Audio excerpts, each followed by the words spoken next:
We will kick off for the Redskins, and there really is never any contest quite like it. Ron Springs is back deep for Dallas. A high kick, but short from Mosley, and out at the 22. Springs fumbles and gets back on top of it. And Dallas will operate from the 22. The Redskins lead the league in giveaway takeover percentage. They are plus 22. Roger Staubach told me how that Dallas offense will attack the Redskin defense before the game.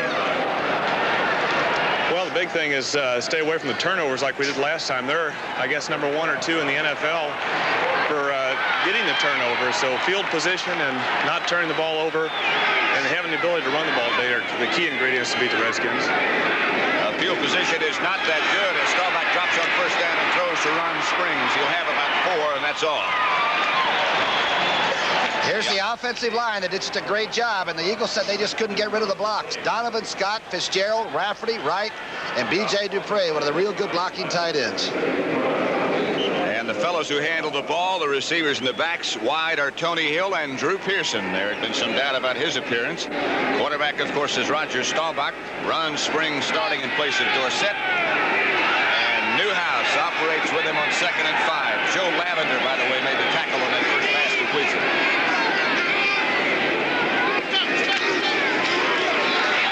Springs banging and fumble, and the Redskins may have it. Redskin recovery made by linebacker Brad Dusek. Young Springs now. Remember, he almost fumbled the opening kickoff, which was short. He'll run straight away. That's Butts working against Fitzgerald, against Rafferty. The ball is stripped away by Dyron Talbot. I think Dusek did fall on the ball. That's a 20th fumble recovered by the Washington Redskins.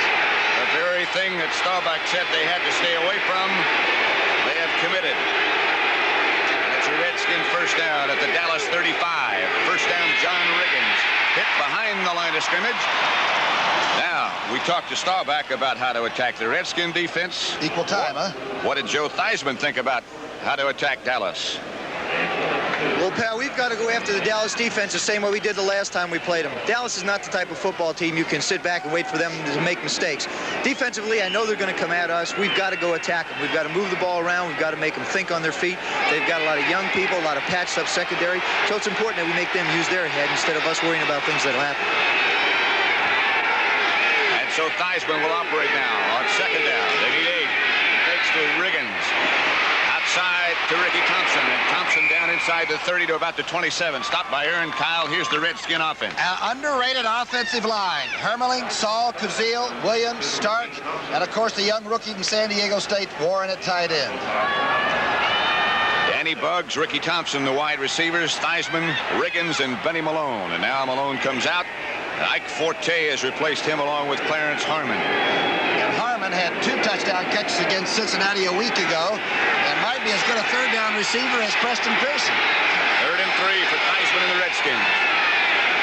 At the Dallas 27. They give to Ike Forte, and he is near and perhaps has a Redskin first down before he's tackled by Benny Barnes and Randy White. The Dallas defense. Okay, Dutton at left defensive end, Larry Cole, who likes tackle, Randy White getting healthier every minute, and Harvey Martin, of course, coming on strong at defensive end. Egman, Brunig, and Dede Lewis, the linebackers. Here's the problem right here. The secondary. Barnes and Kyle on the corners. They're used to being there. Dennis Thurman starting in place of first Charlie Waters, then Randy Hughes. He is the strong safety man. Not very big and certainly not very experienced at that spot. First down, Redskins. Riggins and Malone now operate behind Theismann. Aaron Kyle with very nearly a chance for an interception.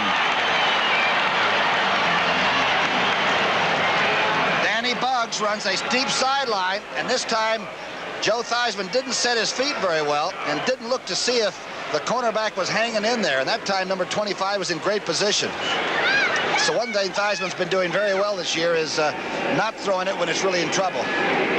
Oakland 7, Seattle nothing. The Raiders still alive and still in the playoff picture. Tampa Bay, as you probably know, has won. They won 3-0, and they are the NFC Central Division champions. Ricky Thompson, John McDaniel, the wide receivers for Washington.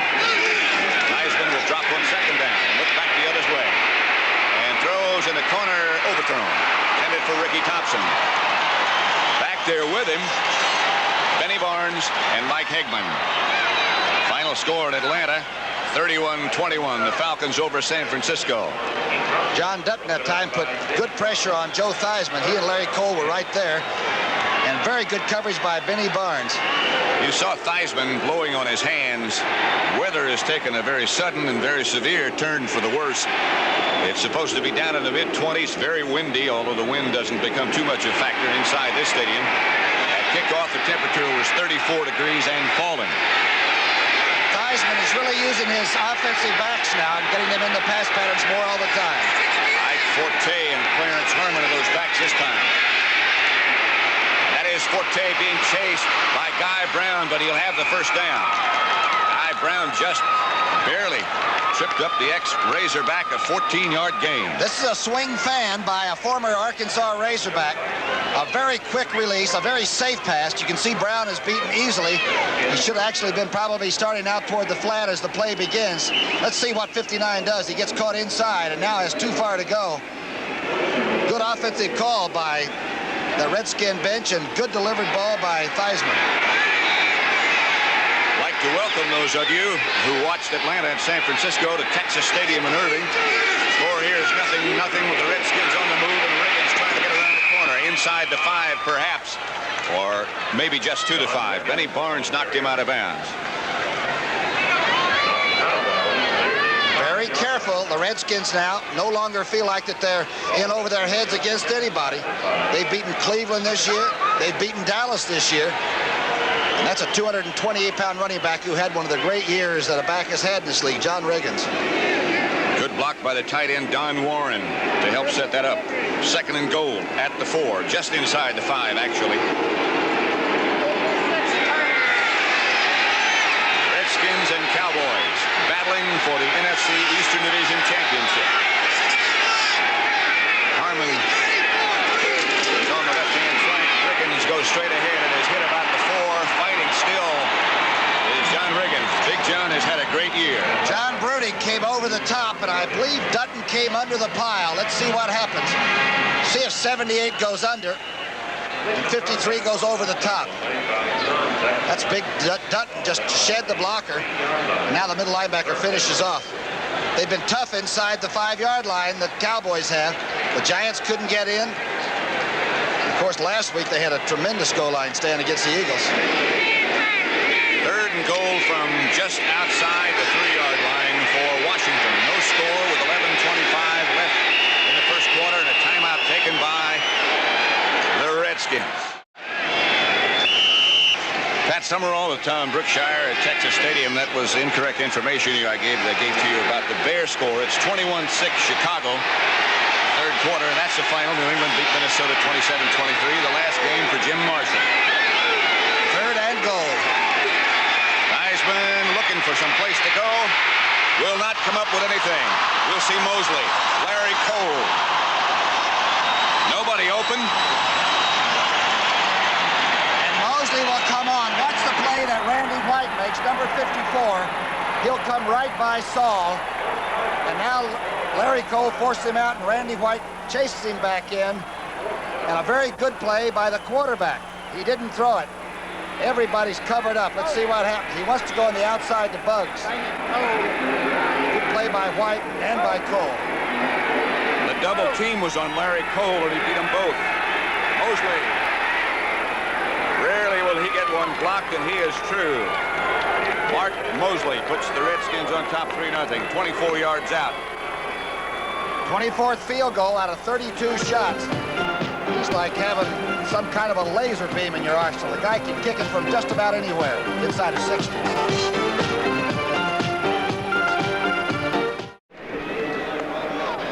Those of you who watch New England defeat Minnesota, welcome to Texas Stadium in Irving, Texas for the Cowboys and the Redskins. Score is 3-0. Mark Mosley, who's about to kick off, just kicked a field goal, and here is another high kick. Ron Springs takes it to 16 and cuts back to the inside, covers up the ball. This time is out to about the 30. Don't forget the bowl lineup, beginning with that one next Saturday. Don't you forget, because we've got to go to El Paso and do that game. That's one I promise you I won't forget. It's at the Huskies and the Longhorns, huh? Christmas Day, the Peach Bowl, Clemson against the Baylor Bears. Cotton Bowl, Houston, Nebraska, New Year's Day. Right now it's first down, Dallas. Their own 30. Butch Johnson in motion has replaced Drew Pearson.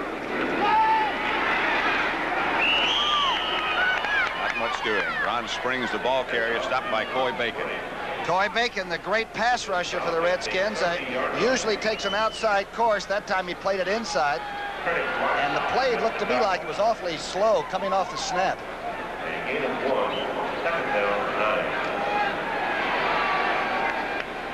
Feel like Dallas is a little tentative and sort of touching instead of cracking right now? So far, 2nd and 10, no gain. Drew Pearson is back in the game now, along with Doug Cosby, another tight end. Staubach keeps one lone setback and drops and throws outside to Jay Salvi, who has it for Dallas first down out of bounds over in front of the Dallas bench. That game in Chicago at Soldier Field is now apparently out of hand. 28-6, the Bears over the Cardinals. So those of you who've been watching that game, welcome to Texas Stadium. Pat Summerall with Tom Brookshire. Looks like we could be in Chicago. The temperature here dropping very severely since early morning and last night. Career marks of Roger Staubach. But the toughest games he's had in this league are against the Washington Redskins. His poorest record since he's been in the NFL has been against the Redskins. 8-7-1, in fact. That's Ron Springs banging into Redskin territory.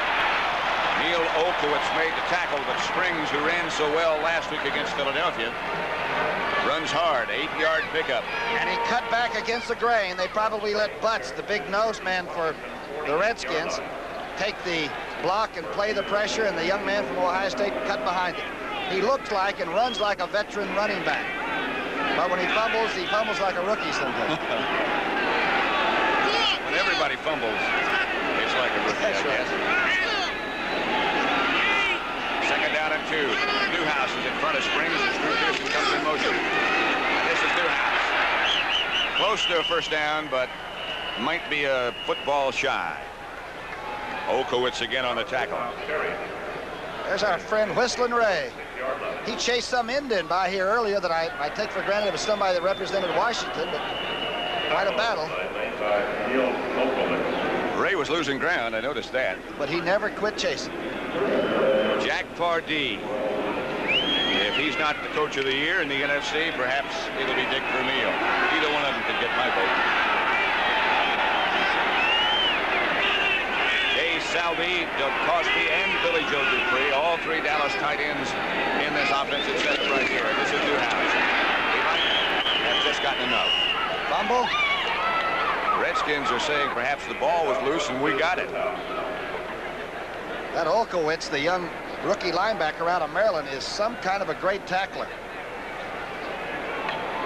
Seattle has tied Oakland 7-7. Dave Butts, by the way, was on the bottom of that pile for the Redskins. Butts, by the way, his numbers are 295 LBS. That's pounds. What's 65? They've got him on the roster 10 pounds under his playing weight. They got him at 285, which might make you mad. Just got under Newhouse. But Dallas has picked up the first down, just barely.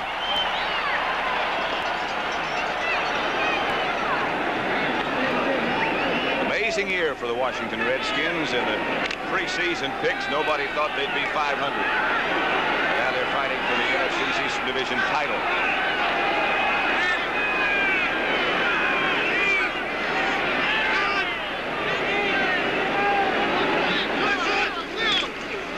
Staubach will throw on first down. He has good protection, and he has Tony Hill. The ball just deflected at the last second by Olkowitz. He just got a hand on it. It's a good thing he did, because Drew Pearson, number 88, you see coming back to the huddle, had cleared the right side out, and Tony Hill was coming under. And he usually takes that one full out and flat wide open. Here's number 88 going and clearing out. And to the top left of your screen right now, number 80 is really steaming across the middle. Olkowitz makes a great play.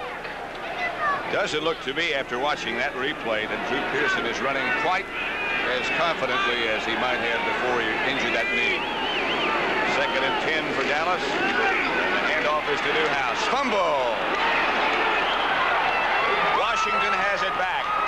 The 2nd Dallas turnover. And the 2nd Redskin recovery. Brad Dusek again made the recovery. That's his 2nd. A 21st fumble lost by the Cowboys this year.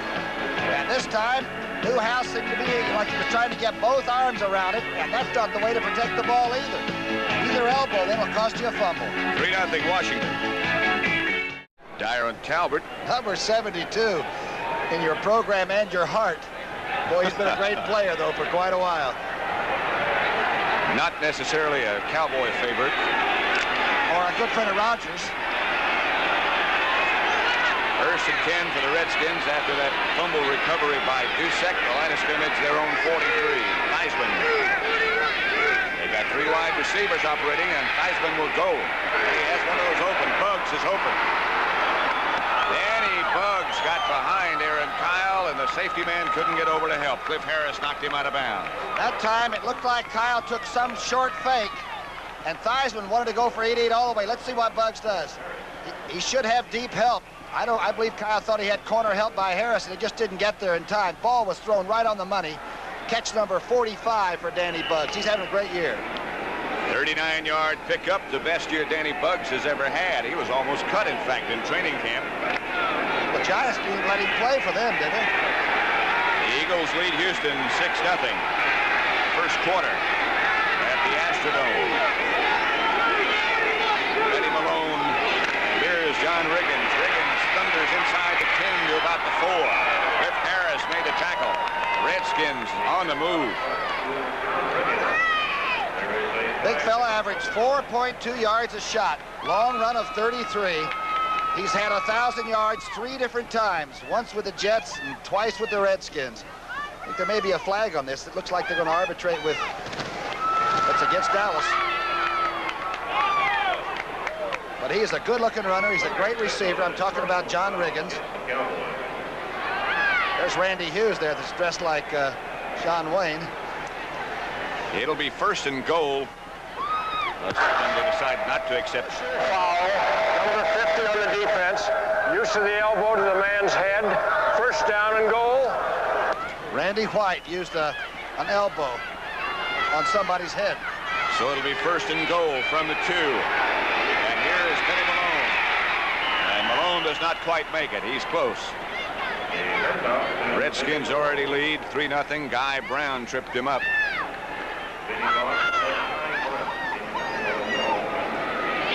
This telecast is presented by authority of the National Football League. It's intended for the private use of our audience. Any rebroadcast or other use of this telecast without the express written consent of the Dallas Cowboys and the National Football League is prohibited.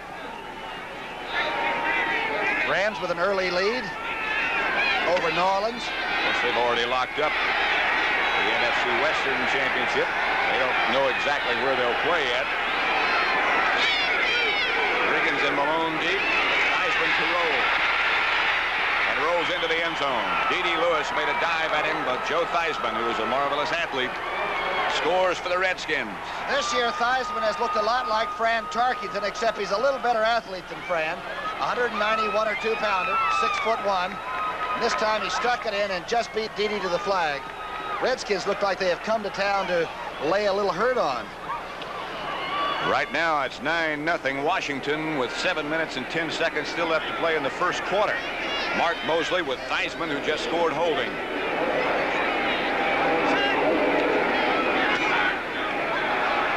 The kick is, of course, good. Number 66 in a row for Mark Mosley. That's high in the league this year. 4 plays, they went 57 yards after the fumble recovery by Dusek. Key play, Theismann to Buggs. The man in the cowboy hat standing behind number 32, Dennis Thurman, is Randy Hughes, the injured safety man who was hurt last week against Philadelphia. Very painful dislocation of the shoulder last week. Line drive kickoff this time by Mosley. Bounces to Springs at the 8. And the wild bunch takes him down just outside the 20. Those Redskins special teams, as they always have been, very effective. Ray Waddy was the tackler.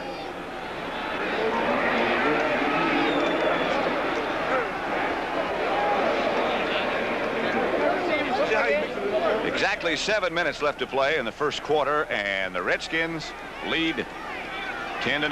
Rayfield Wright is in at right tackle, and the softness that the Cowboys have shown is not on the defensive side as much as this offensive lineup right now you're looking at.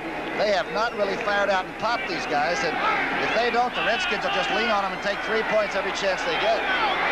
Double tight end now with Billy Joe Dupree lined up on the right side and Doug Crosby on the left. And now Billy Joe comes in motion, and it'll be Ron Springs. Hit by Olkowitz in the backfield, but Springs struggles ahead for about 4. I was told that Ron Springs, at 205 pounds, was on the 440-meter relay team at Ohio State. He's about a 4'5", 40 man, but he is a good-looking young athlete. Drags Olkowitz along with him, doesn't he? Very strong. It'll be second and 6 for the Dallas offensive unit. Clock running at 6.5 minutes left to play for the NFC's Eastern Division Championship. The Redskins and the Cowboys, from a Dallas point of view, it's never come down to this before, when they faced who they had to beat in the last game. Staubach has the ball batted away by number 71, Carl Lorch. Newhouse, the intended receiver. Even Roger looks like he's sort of reluctant to throw the ball. Watch this, from the eye. Butts number 65, picked up by Springs. Roger doesn't hurry the throw. It doesn't even really have much pep in it. It was easily blocked by Lorch. Newhouse, who was the intended receiver and who injured his sore leg last week against Philadelphia. There's John Riggins on a cold day at Texas Stadium, getting a little extra oxygen. It'll be 3rd and 6.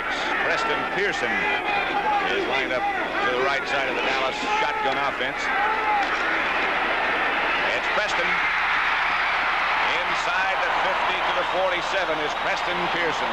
Uncanny how he gets open. And it's uncanny how Staubach comes up with 3rd down conversions. The NFL leader is the Dallas Cowboy team with 49%. That time Pearson got on Brad Dusick, the linebacker, and just beat him.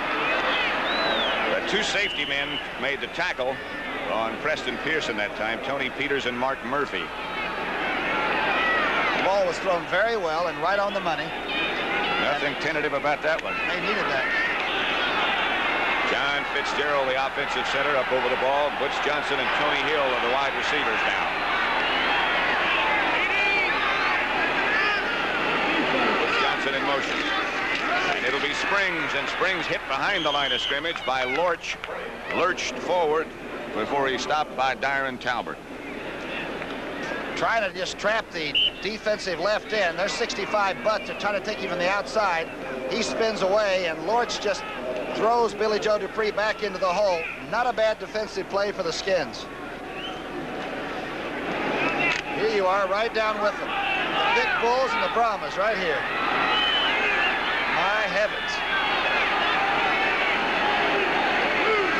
On second down, Staubach gives to Springs. He needs 7 for the first, and he might have it. He's close to it. Woo. Olkowitz on the tackle again, and he's made a lot. Olkowitz is the leading solo tackler on this Redskin team, even though he's a rookie. Now, he weighs about 217.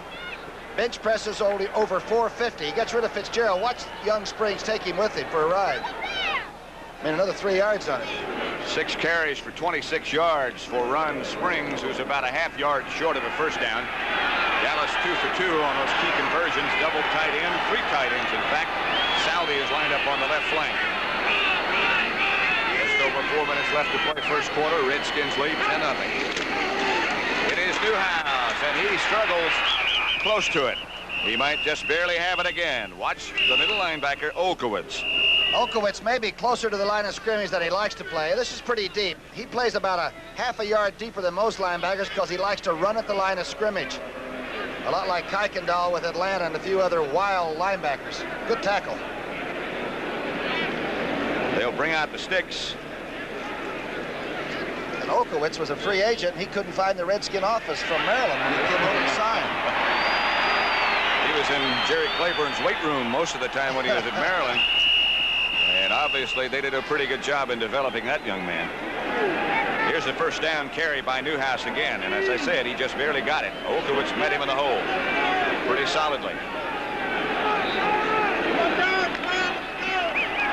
First down pass. Rogers been doing it a little bit today. He'll operate from the 37. If he does, they have two tight ends in the contest. Doug Cosby and Billy Joe Dupree. It's Newhouse. And nothing. Pete Wysocki is number 50, who took him down after he was hit right at the line of scrimmage and bounced off somebody. Boy, Dave Butts just came across the line of scrimmage and took Scott, the guard, right back into the play. Watch Talbot get tangled up with Scott, and Butts just flowed right into it, and then Wysocki finished. You know, you can tell from the way those two tackles, Butts and Talbot, line up. They are on the inside shoulders of the guards, and that's why Olkewicz can get away with playing so deep. Nobody gets through to him, right? That's right.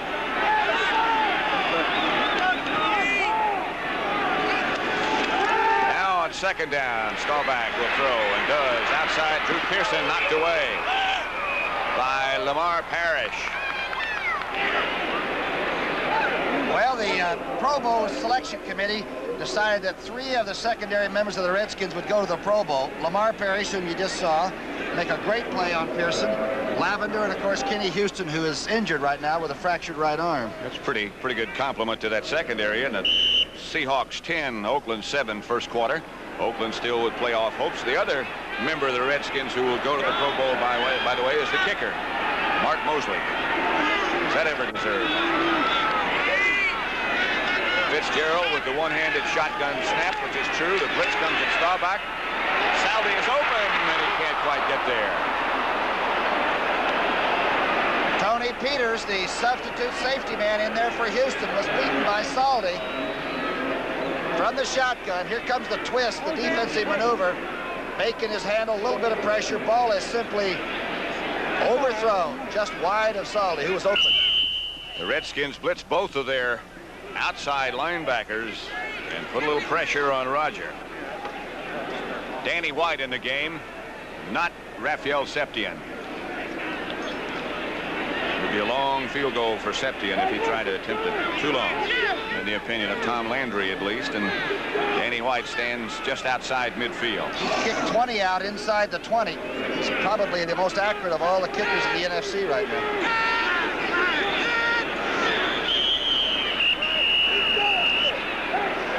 Dallas with a little confusion on their punting team, and they took too much time on the 30-second clock, and they'll move it back 5 yards. Wade Manning was the Cowboy number 22. You saw sprinting on the offense, 4th down. Saw sprinting across the field just before the time expired. I don't think that was intentional, though. They've had a 12th man on the field against Houston, and they had 10 against the Eagles last week, and the Eagles thought they had 13. They've had a few problems in logistics.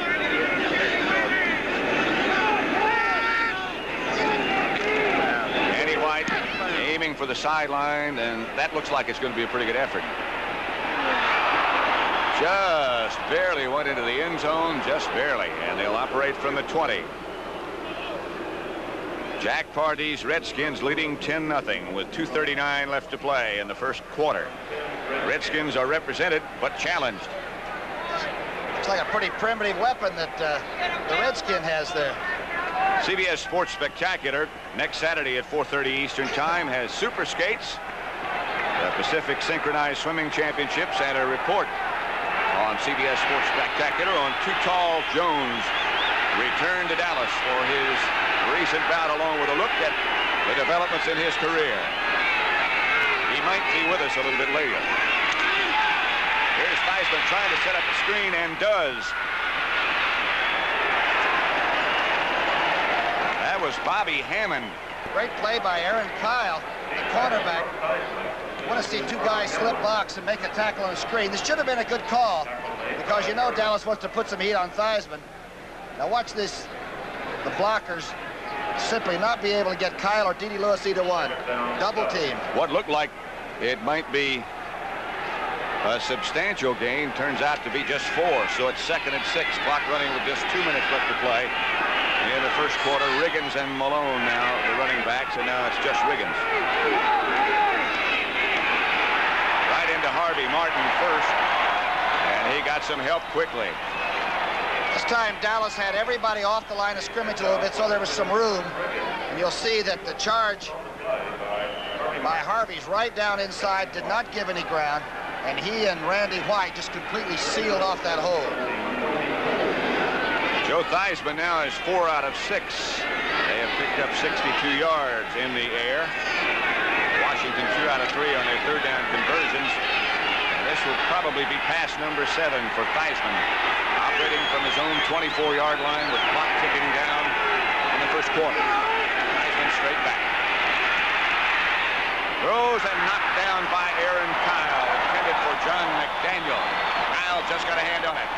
That time the zone rolled right up to the strong side, and Joe Theismann must start looking over this zone and stop throwing right into it. He gets away with it again. He dodged the bullet twice now.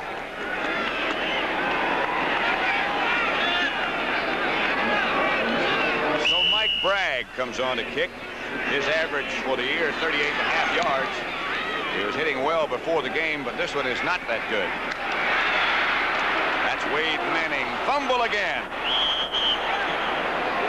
Dallas lost it again, but I think this time they might have gotten it back. The Redskins have already recovered 2. And they're looking for more. And that can prey on your mind. Watch this now. He's thinking, okay, all I've got to do is make one move, and he gets a little opening, and now he forgets about covering it up. And the Redskins are looking for that hog bladder. They're the best at it. Steve Wilson, the other safety man, made the recovery tonight on CBS. First 60 minutes, followed by Archie Bunker's Place, One Day at a Time, and the 4th annual Circus of Stars. Lonnie Anderson is one of those. I certainly hope so. Eric Estrada will be with her.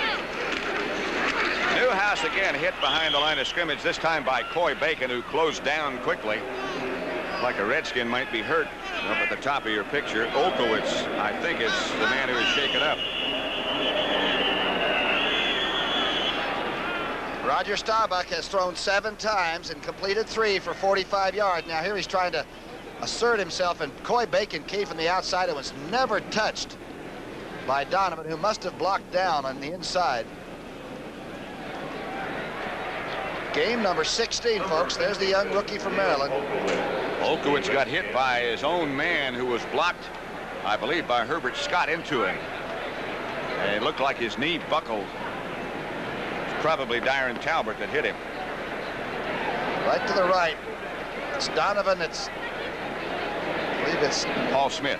It's Paul Smith that's sort of rolling over as he's being blocked onto the left knee. Yeah, you can see it buckle. That's the problem. The wild card game will be next Sunday, one of them. Where? NFC, we're not sure where. Most likely, it'll be in Philadelphia. Not a chance that a team would go to the wrong stadium with all of this. You could make the reservations and just go. I said it was sort of a good sign that Olkowitz was bending the left knee, and he's going to walk off on it, which is really a good sign. The NBA on CBS on Christmas Day.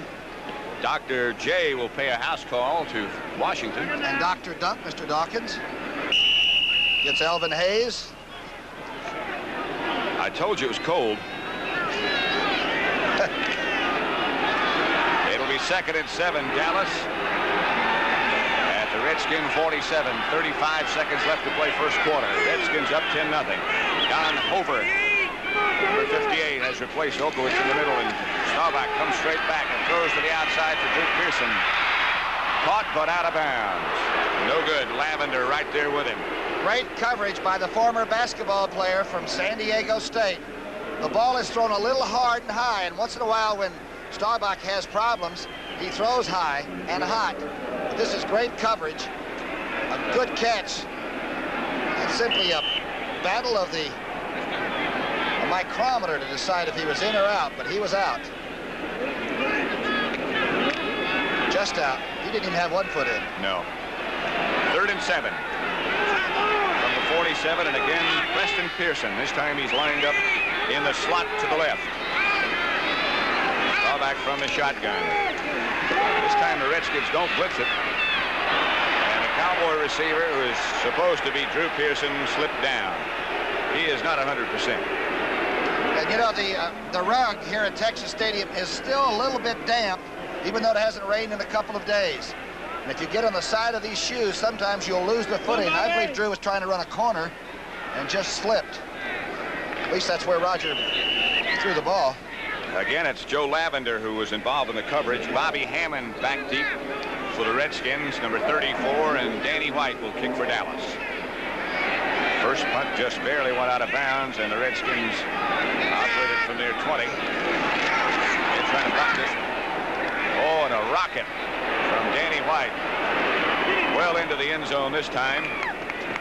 47-yard punt, but the Redskins again will not be inside the 20. They'll start at the 20.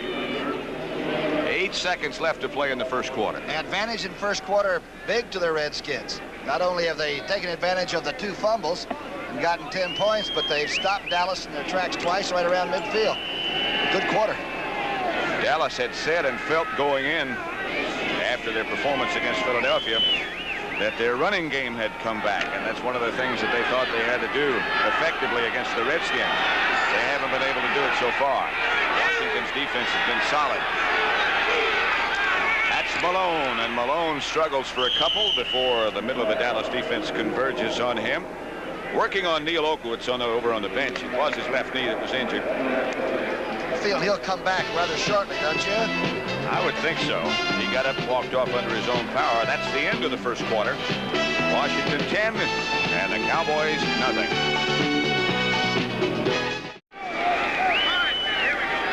From Texas Stadium in Irving, Texas, it's the Cowboys and the Redskins, with Washington leading Dallas 10-0. Those 2 fumbles turned into 10 points, pretty even on yardage, Patrick. That's been one of the keys to the Washington success, taking advantage of turnovers. They've done it better than anybody else. Theismann goes straight back into the blitz pressure, but he gets it off to Danny Buggs. And it'll be a Redskin first down. Theismann looking very cool and collected. Redskin offense caught the dog from the right side of your screen. You'll see Bruni going up the middle, the linebacker. Here comes D.D. Lewis, picked up by Malone, and the ball thrown quickly to the outside. Aaron Kyle with the lone coverage. It is cold and getting colder in Texas, but some of the fans are equipped.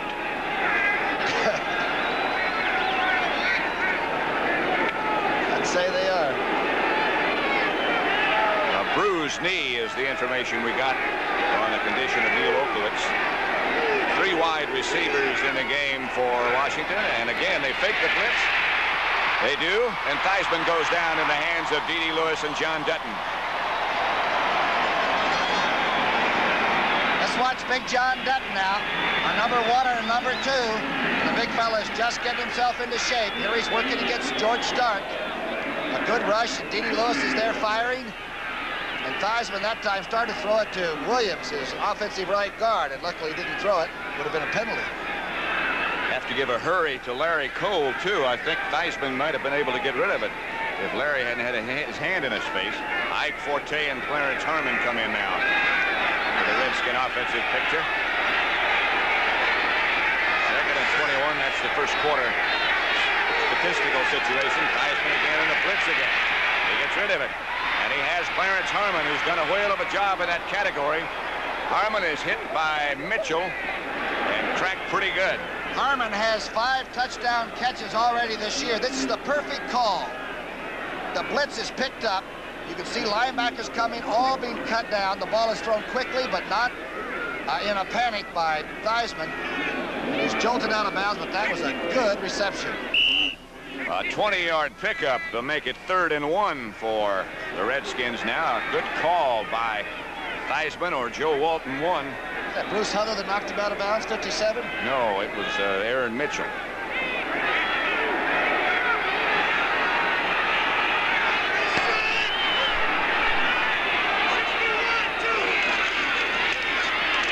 It'll be a Redskin first down, or very, very close to it, as Riggin slants off the right side. I think they have it. Pat, I was talking to Joe Walton before the game, the offensive coordinator that's worked so well with Theismann and Riggins, and His wife, his lovely wife, gave him a bracelet this morning. He showed me what it said on the bracelet. It said, short passes and trick plays. That was the diagnosis for today. 35-6. The Bears over St. Louis now. So the Bears with their margin now of 29 points over the Cardinals. First down from Riggins.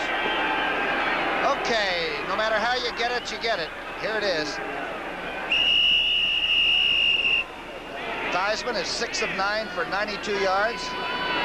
Roger Staubach 3 of 9 for 45 yards. Bobby Hammond in the backfield now with Riggins. Ricky Thompson now goes in motion to the left. Pitch out Hammond. And Hammond is hit quickly by Benny Barnes on an excellent play. Just excellent. It's a great play by Benny Barnes. The blocker goes out. Here's the toss play. Watch the blocker come out. 74 is working. Benny just gives him a forearm shiver on George Stark and steps right inside and makes the tackle. Barnes has only given up about 55 pounds. Good play. Can't do it much better, can you? No. 2nd and 8. Benny Malone and Riggins together in the backfield behind Theismann now.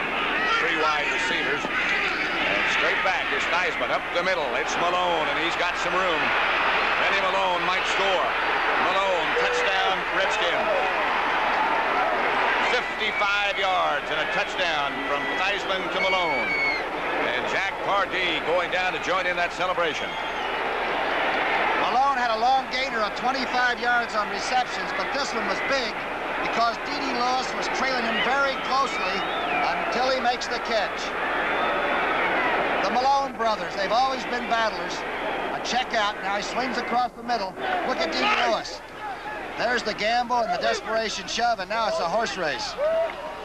Number 25, over 50 yards for a big touchdown. Skins are red hot. John McDaniel is the man who gave Cliff Harris that little nudge that prevented him from even a shot at Malone. Mark Mosley hits, and it's 17-0 Washington. You're behind the Dallas defense. You're in the secondary, and here's what you see. You wouldn't want to see this one over again. This play's supposed to go about 8 yards. It went 55.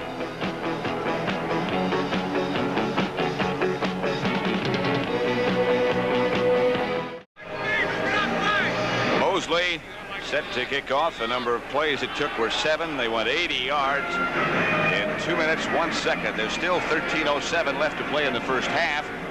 But the Redskins, red hot, lead 17-0. 2 fumbles and 2 punts by the Dallas offense. Ron Springs bobbles for a second, now picks it up. Gets out near the 30, where Dallas will operate. On 60 Minutes, following football 4 years ago, a giant American chemical company was told by one of its own engineers that it was slowly contaminating water wells adjoining the plant. Did the company do anything about it? Watch 60 Minutes tonight. 60 Minutes will find out if they did anything about it. One of the great shows on American television. Benny Malone, whose brother Art Malone was a heck of a football player himself. 7-7. The Saints and the Rams. Drew Pearson limps back in motion. Springs on the carry, and Springs for about 4. Bouncing out before Coy Bacon put the clamp on him.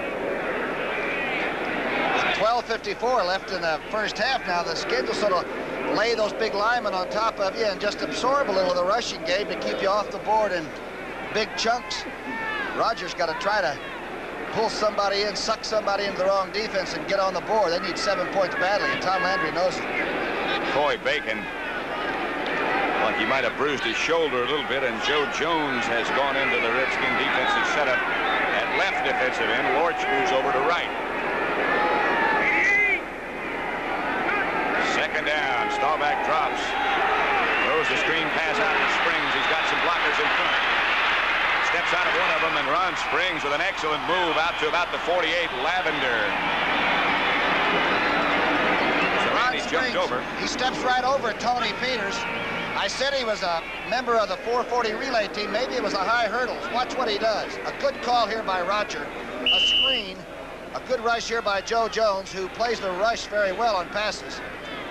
Watch this move right here. Up and over, didn't even get touched. He's still free to run even out in the park. Play a one-hand touch. Just shy of the 48-yard line as Dallas again goes with that double tight end setup. Springs will carry on first down, chased by Okowitz, but Springs will get about 4 more. Monty Coleman, number 51, takes him out of bounds. This Redskin defensive team has had 21 sacks in their last 4 football games, including, of course, the big 6-sack day they had against these Cowboys in Washington.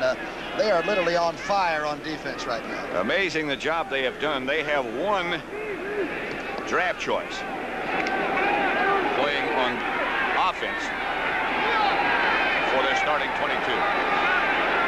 None on defense.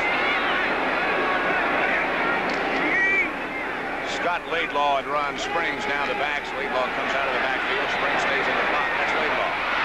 Juggled momentarily, but did hang on, I believe. Joe Lavender knocked him out of bounds.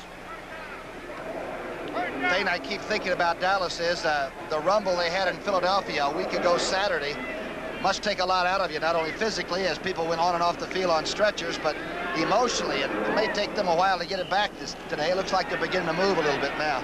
Linebacker Brad Dusek was a man rubbing his leg over on the sideline. It'll be 3rd and 1. 1.5 minutes left first half. Newhouse and Springs setbacks behind. Here's Salvi coming in motion. And a handoff is to Springs. Springs breaks in for inside the 40. Plenty enough for a first down for Dallas. Great body angle that time for the rookie. He keeps the head down. Puts the helmet in. It's helmet to helmet, and if you tackle him, you get nothing but shoulder pads and the plastic. Let's take a look at it now. Watch how the rookie runs it. Cut him back. This is not against the 34, so he has to find a hole, and Newhouse takes him right through it. This kind of guys will butt you. Safety man Mark Murphy finally made the tackle on Ron Springs. First down Dallas at the Redskin 37. By far their best offensive thrust of the afternoon. Redskins up though 17-0. Scott Laidlaw on the left flank trying to block in front of Springs, and Springs looking to throw and can with his left hand. Didn't get rid of it. Little bit slow developing. Wysocki made the tackle. He was looking for Drew Pearson, number 88. It didn't make it really look like the run. It looks like he's tiptoeing just a little bit. Against St. Louis, he made it look like a good run and threw the touchdown pass. Did he have protection? Let's see if Laidlaw helped him out on this.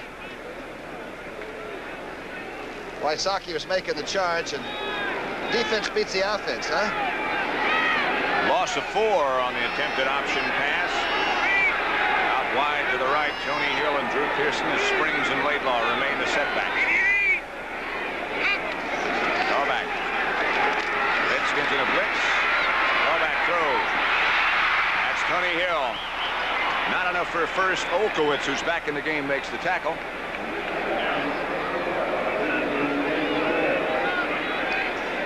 Tony Hill's been held to like 6 catches in the last 3 football games. Still trying to get up there to that 1,000-yard level where Drew Pearson already is. He needed 52 yards to go over 1,000 today. 3rd and 6 now after that pass completion from Roger Staubach to Tony Hill. Pearson in the backfield, set up on the right flank. Springs on the left side. Staubach from the shotgun.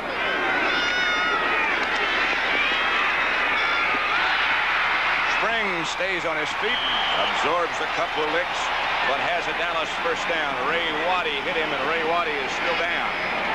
Preston Pearson on the right and Springs on the left, and Roger Staubach didn't look anywhere else. He watch him look right at number 20 all the way from the line of scrimmage, waiting for him to break out. He's not even trying to fool anybody. He knows the young man can catch it. He also knows he's very strong. Monty Coleman with a little bit of an overhead right to Springs on the way down here. Watch Coleman, 51. We'll ask Too Tall Jones about that in a few minutes, huh? He's just joined us. Waddy is still down, 17-0 Washington. There he is. Here is Ed Jones. And we'll be having a chance. Tall. He is named correctly, I'll tell you that. We'll be having a chance to chat with him about his career and the pugilistic sport. At the half, 1st and 10, Robert Newhouse and Ron Springs in the backfield behind Staubach. 24-yard line is Newhouse. And Newhouse is down to about the 16. Mark Murphy again on the tackle. Olkowitz helped out. Good job by Scott and Fitzgerald. Watch Fitzgerald go over and take Darwin Talbot. That freed Scott to go through on the middle linebacker, Olkowitz, and they did a great job. Good, fast, quick-hitting play, and it looks like the Cowboys now mean business on the line of scrimmage a little bit, huh? Robert Newhouse this year, which hasn't been one of his better ones. Brad Dusek has left the Washington bench and gone to the locker room for checkups. 2nd and 2, Staubach crosses. Springs carries. Springs was tripped up in the backfield. The first man back there, I believe, was Dave Butts, who hit him behind the line of scrimmage. Lorch finally made the tackle. And Butts is humongous, isn't he? Oh, he's a mountain. He just put his head down that time and came right under the fullback. What's the right part of your screen? That's 65. He's always seemed like such a nice, gentle fellow. Good play. Like Fitzgerald tried to cut him off, but that's a pretty tough bulk to cut off. 295. And it'll be 3rd down and 3 as Billy Joe Dupree operates in motion, and Staubach on the forward handoff. He slipped down. He's inside the 10 to about the 8. Tony Peters put the clamp on him, but Springs got the good yardage. That's a good-looking play. Want to see 2 guards get out in front in a hurry. 164 and 68. Rafferty and Scott. Wham! Inside handoff in the shotgun, and those guards are out in front. They split and divide. That's a heck of a play.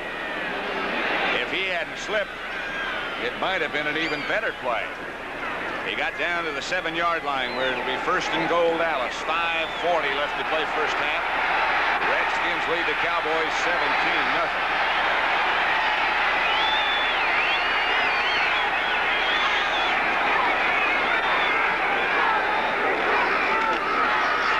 Springs again, and Springs unloads down to about the 2. This is the way Dallas wanted to play the football game all along. Run the football, pick up 5, 6, and 7 at a shot, and just keep the ball all day. They didn't want to have to throw it 40 times. Inside the 1, look at this run by Springs.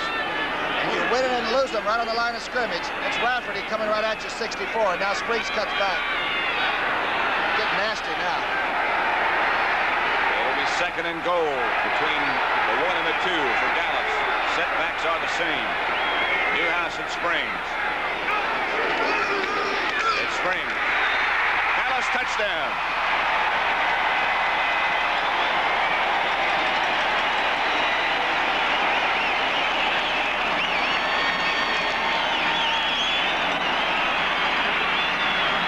Quite a drive for a number 20. And it took the Cowboys 8 minutes. You're right on the line of scrimmage. Hello there. Ron Springs, a rookie from Ohio State, who first attended Coffeyville Junior College in Coffeyville, Kansas. Went on to become a Buckeye as Raphael Septien will kick with Danny White holding. It's 17-6 at the moment. And now make it 17-7. 4:41 left to play in the first half when Septien will kick off. Dallas has moved to within 10. The Redskins still lead 17-7. The preceding message was brought to you as a public service by the National Football League and by CBS. Dallas drive took 8 minutes and 26 seconds. They went 70 yards in 13 plays. Bobby Hammond back deep for the Redskins. Sepien lines it deep. Good. Hammond goes all the way back to the 1. Redskins, of course, excel on special teams. Somebody really took a hit on the other side of the field, and Hammond goes out of bounds inside the 30. The Chicago Bears, who have to run it up to have any chance, now lead St. Louis 42-6. So their point difference is now 36. Walter Payton is over 110 yards and keeping the Bears very much in it, huh? O.J. Anderson hurt his leg and left the contest early. But the Bears, after struggling to beat Green Bay last week, are laying it on the Cardinals. First down, Redskins at their own 30. Ricky Thompson in motion. Theismann gives to Riggins. Riggins breaking away from people and carrying Cliff Harris for about 8 yards. It looked like Cliff Harris was looking for linebacker help to tackle this big running back, and Brunig and Hegman, neither one gave it to him. Let's watch it. 44 hits the hole. There's not much there. Hegman's on the outside, and Brunig is caught on the inside, and Harris better do this one, or 44 goes down the sidelines. Danny Bugs comes out. Riggins just shy of a first down on that carry. So it'll be second and about a half a yard. And look out for Theismann on this one. Got 2 wide receivers, split widers left. He's going to get the first down if he can. Malone hit by John Dutton first. But he got the first. It's a very careful time in a way for Theismann, too. One way that Dallas can jump back in it quickly is to have the Redskins make a mistake on offense. Big broad back of Dyron Talbert, who came with George Allen to the Redskins from the Rams and has outstayed George. Was that the big 7-player swap with the Rams that time? He was part of it. McKeever and Pardee. Right. That's Pardee. Here's Riggins. Ooh. And he hits in there solidly, doesn't he? Bob Brunig stopped him, but Riggins for about 4. Seattle and Oakland tied at 17 all. Cleveland lost today, so they're out of the playoff picture, but Oakland is still alive, depending upon what happens tomorrow night between San Diego and Denver. How would you like to have carried the ball like Riggins has this year, 240 or 50 times, and only fumbled twice that he lost the football? I'd like it. He's a good one, number 44. 8 times 36 yards from Riggins. Second down and 7 now. 2:40 left to play in the first half as Malone cuts back inside right into the arms of Mike Hegman.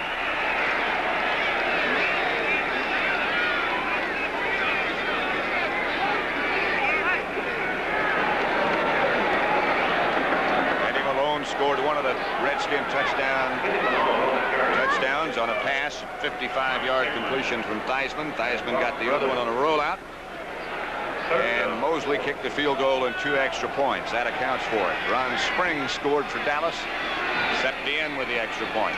17-7 to score. Pat Summerall with Tom Brookshire will be talking with Ed Too Tall Jones during the half. It's a pivotal third down situation for Washington, and of course, and Dallas. Dallas is probably thinking field goal with 2-minute warning coming in right now. Get the ball, stop him, and then try to tack 3 on. So 2 minutes left to play in what has been a solid first half, with the Redskins leading 17-7.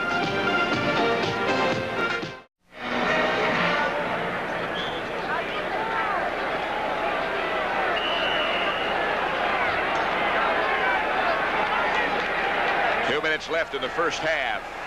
17-7, Washington over Dallas. Redskins have made 3 out of 5 third down conversions. It's 3rd and 4.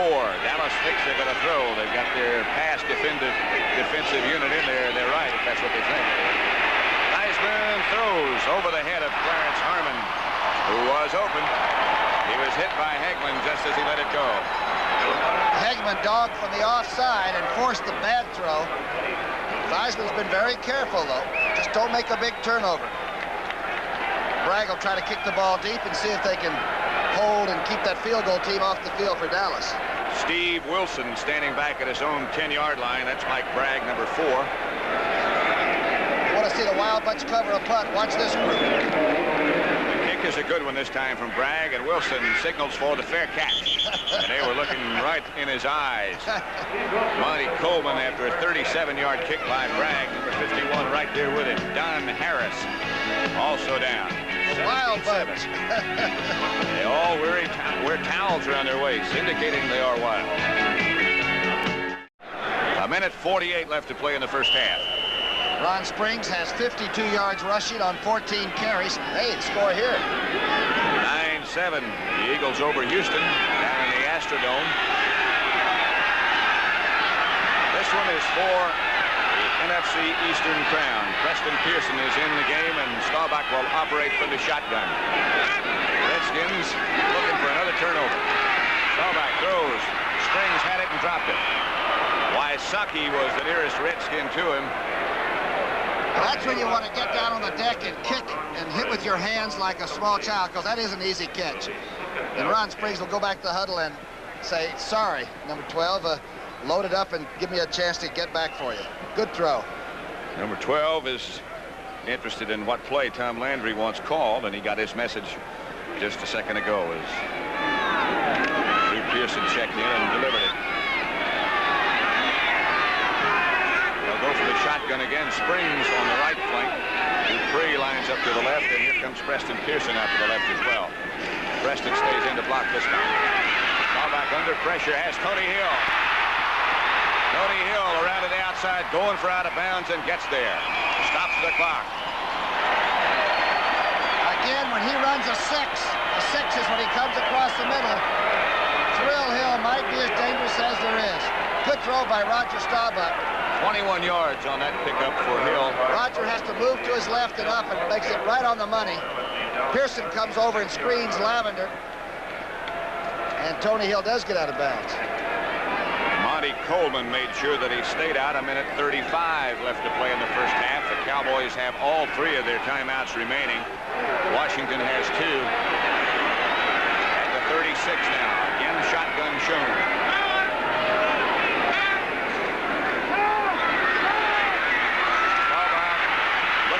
Place to go, cannot find it. It is Monty Coleman who ran him down. I mean, he gained some ground quickly.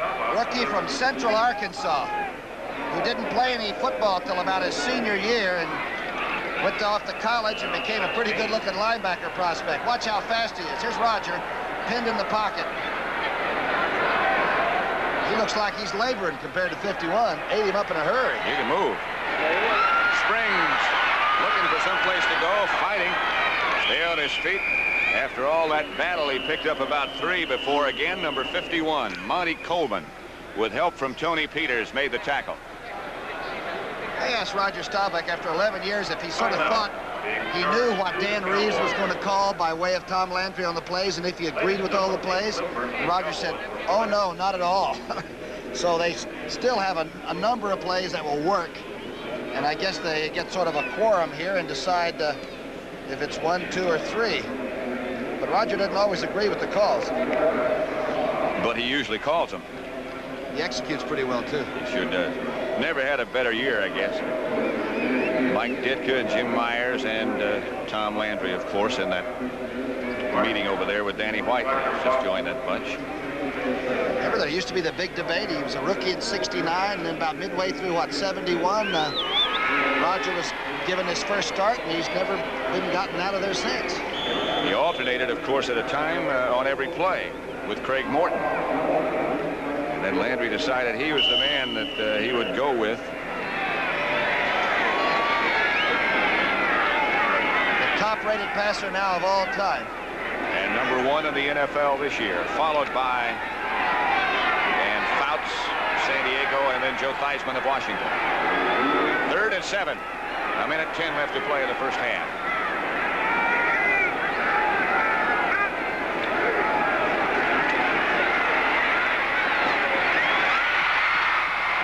Tony Hill gets out of bounds and stops the clock. Lamar Parrish on the tackle. Good effort by Tony Hill. Again, it shows how much Hill has worked to improve his strength. Let's see if he curls in or comes to the outside. Now watch the strength here. The battle is to keep him from getting out, and Parrish can't do it. Hill has really worked on his strength, though, to build up the upper body strength. His legs are still swift and strong, huh? Dallas first down at midfield. 1:03 left to play in the first half. Redskins 17, Washington 7. Staubach again back in the shotgun, and now they readjust the offensive alignment. Redskins faking blitz, don't come. Here comes Coleman.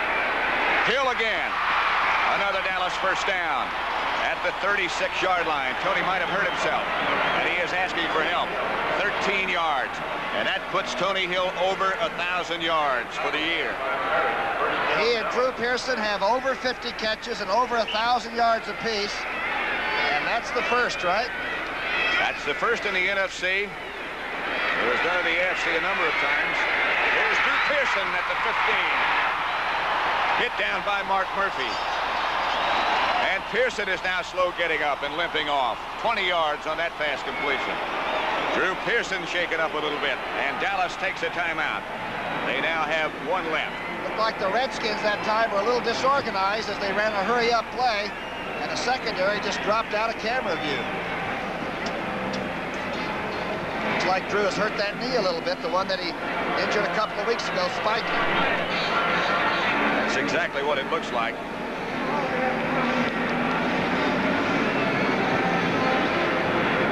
Talking about the two wide receivers going over 1,000 yards, did you mention that they have become the first team with 3,000-yard gainers? Tony Dorsett in the backfield rushing. And the two wide receivers, as I mentioned, have been done before the AFC, involving Don Maynard, names like Art Powell, Bill Groman, Lance Allworth. Lionel Taylor. Yeah, some great names. It'll be first down Dallas at about the Redskins 16, as Jay Saldi, it appears now, will be one of the wide receivers, and Butch Johnson will be the other. Obviously, the Cowboys aren't really thinking 3 until they can't get 7. Tony Hill is back, and he will be one of the wide receivers. Steve Wilson goes out wide to the right. Butch Johnson, I believe, is also in the game. They split wide to the left, and Hill now comes and joins him on the left side. Jay Saldi is flanked on the right side. Staubach has Pearson behind him. Here comes the all-out blitz, and here's the throw to Saldi. Just barely knocked away by Tony Peters, but a penalty marker down. A great play by number 23. Young man from Oklahoma in his 5th year in the place of Kenny Houston. Watch this move on the ball. You think you don't have nerve to make this play in the end zone? The sunlight might have been in Saldi's eyes, too. That bright sun has just joined us. 24 seconds. Clock is stopped. The walk-off is against Dallas. They have one timeout left. Washington has 2. Here's the call for Bob Frederick. Offensive holding, number 64. Still first down. Rafferty. It is still first down. The Cowboys have that one precious timeout left. Again, the shotgun formation with Landry looking on. Drew Pearson is back in the game now. It appeared he was shaken up, and Hill was shaken up earlier, but they have both reappeared. Here comes the blitz again. Here's the throw again to Tony Hill, and overthrown. 20 seconds now left on the clock. Lamar Parrish. There's Tony Dorsett. Suffered that bruised shoulder. There was at first thought to be a separation against Philadelphia last week, but he has not seen any action. The 2-minute drill, as Joe Walton told me, is just short patterns and trick plays. Of course, if they don't get the clock stopped on the next completion, they'll probably have to use a timeout and try to get a field goal up. Landry look a little worried, more worried today than normally, you think? I don't think so. That's up and standing, huh? Yeah. Tony Hill and Butch Johnson are the wide receivers. Pearson is out. Drew, but Preston's in. They blitz again. And Dallas picks it up. Intended down the right side for Ron Springs. 15 seconds left to play. Young Ray Waddy made a real good play on pass defense. Got inside of Springs and just wouldn't let him get near the ball. Good coverage by the young man. Look at this. In fact, Springs may have pushed off a little bit, but he got away with it. I think they have time for one more play and then call the timeout as Butch Johnson comes in and tells him what Landry desires. 7 out of 9 on third down conversions for Dallas. 15 seconds left to play first half. 17-7 Washington. Tony Hill and Drew Pearson both in the game. Hill is to the right, Pearson to the left, joined by Dupree.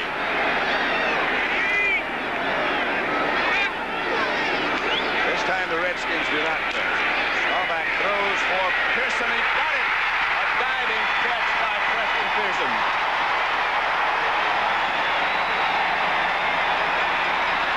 Pearson's knocked himself out on the ball, and it's his first touchdown catch of the year. He's been bothered with small injuries. A lot of this season, that was a great catch, and the ball was laid right in there. Mark Murphy was the Redskin tackler, or the Redskin defender, but the diving catch. Right down the middle. Here's Rogers' throw. Making sure. Came right down on his rib cage with 9 seconds left on the clock. Pearson is up close. And okay.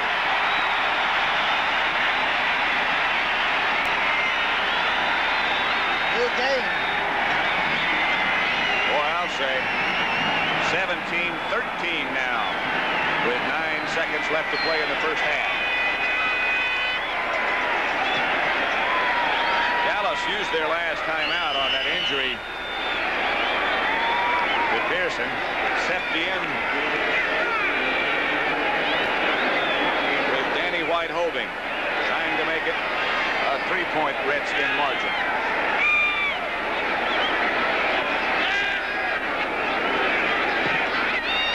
Extra point is good. 17-14.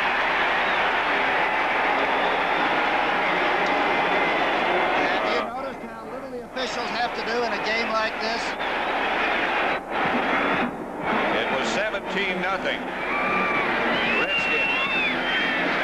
But the Cowboys have gotten 2 touchdowns and made this an entirely different football game for the second half. 9 seconds left to go, however, on the first half, and you can't let up now if you're Dallas. There's Preston Pearson over on the sideline. I think he just had the wind knocked out of it, don't you? Septien will kick off. He might kick a bouncer. He does. They lose the handle, but Bobby Hammond picks it up. Hammond, looking for some place to go, is taken down by Aaron Mitchell. First man to get there is number 34. 1 second to go, and the Redskins will just run it out. Penalty marker, however, is down. And Bob Frederick will discuss the situation with one of his mates. Situation is clipping, which you so often see on kickoffs now.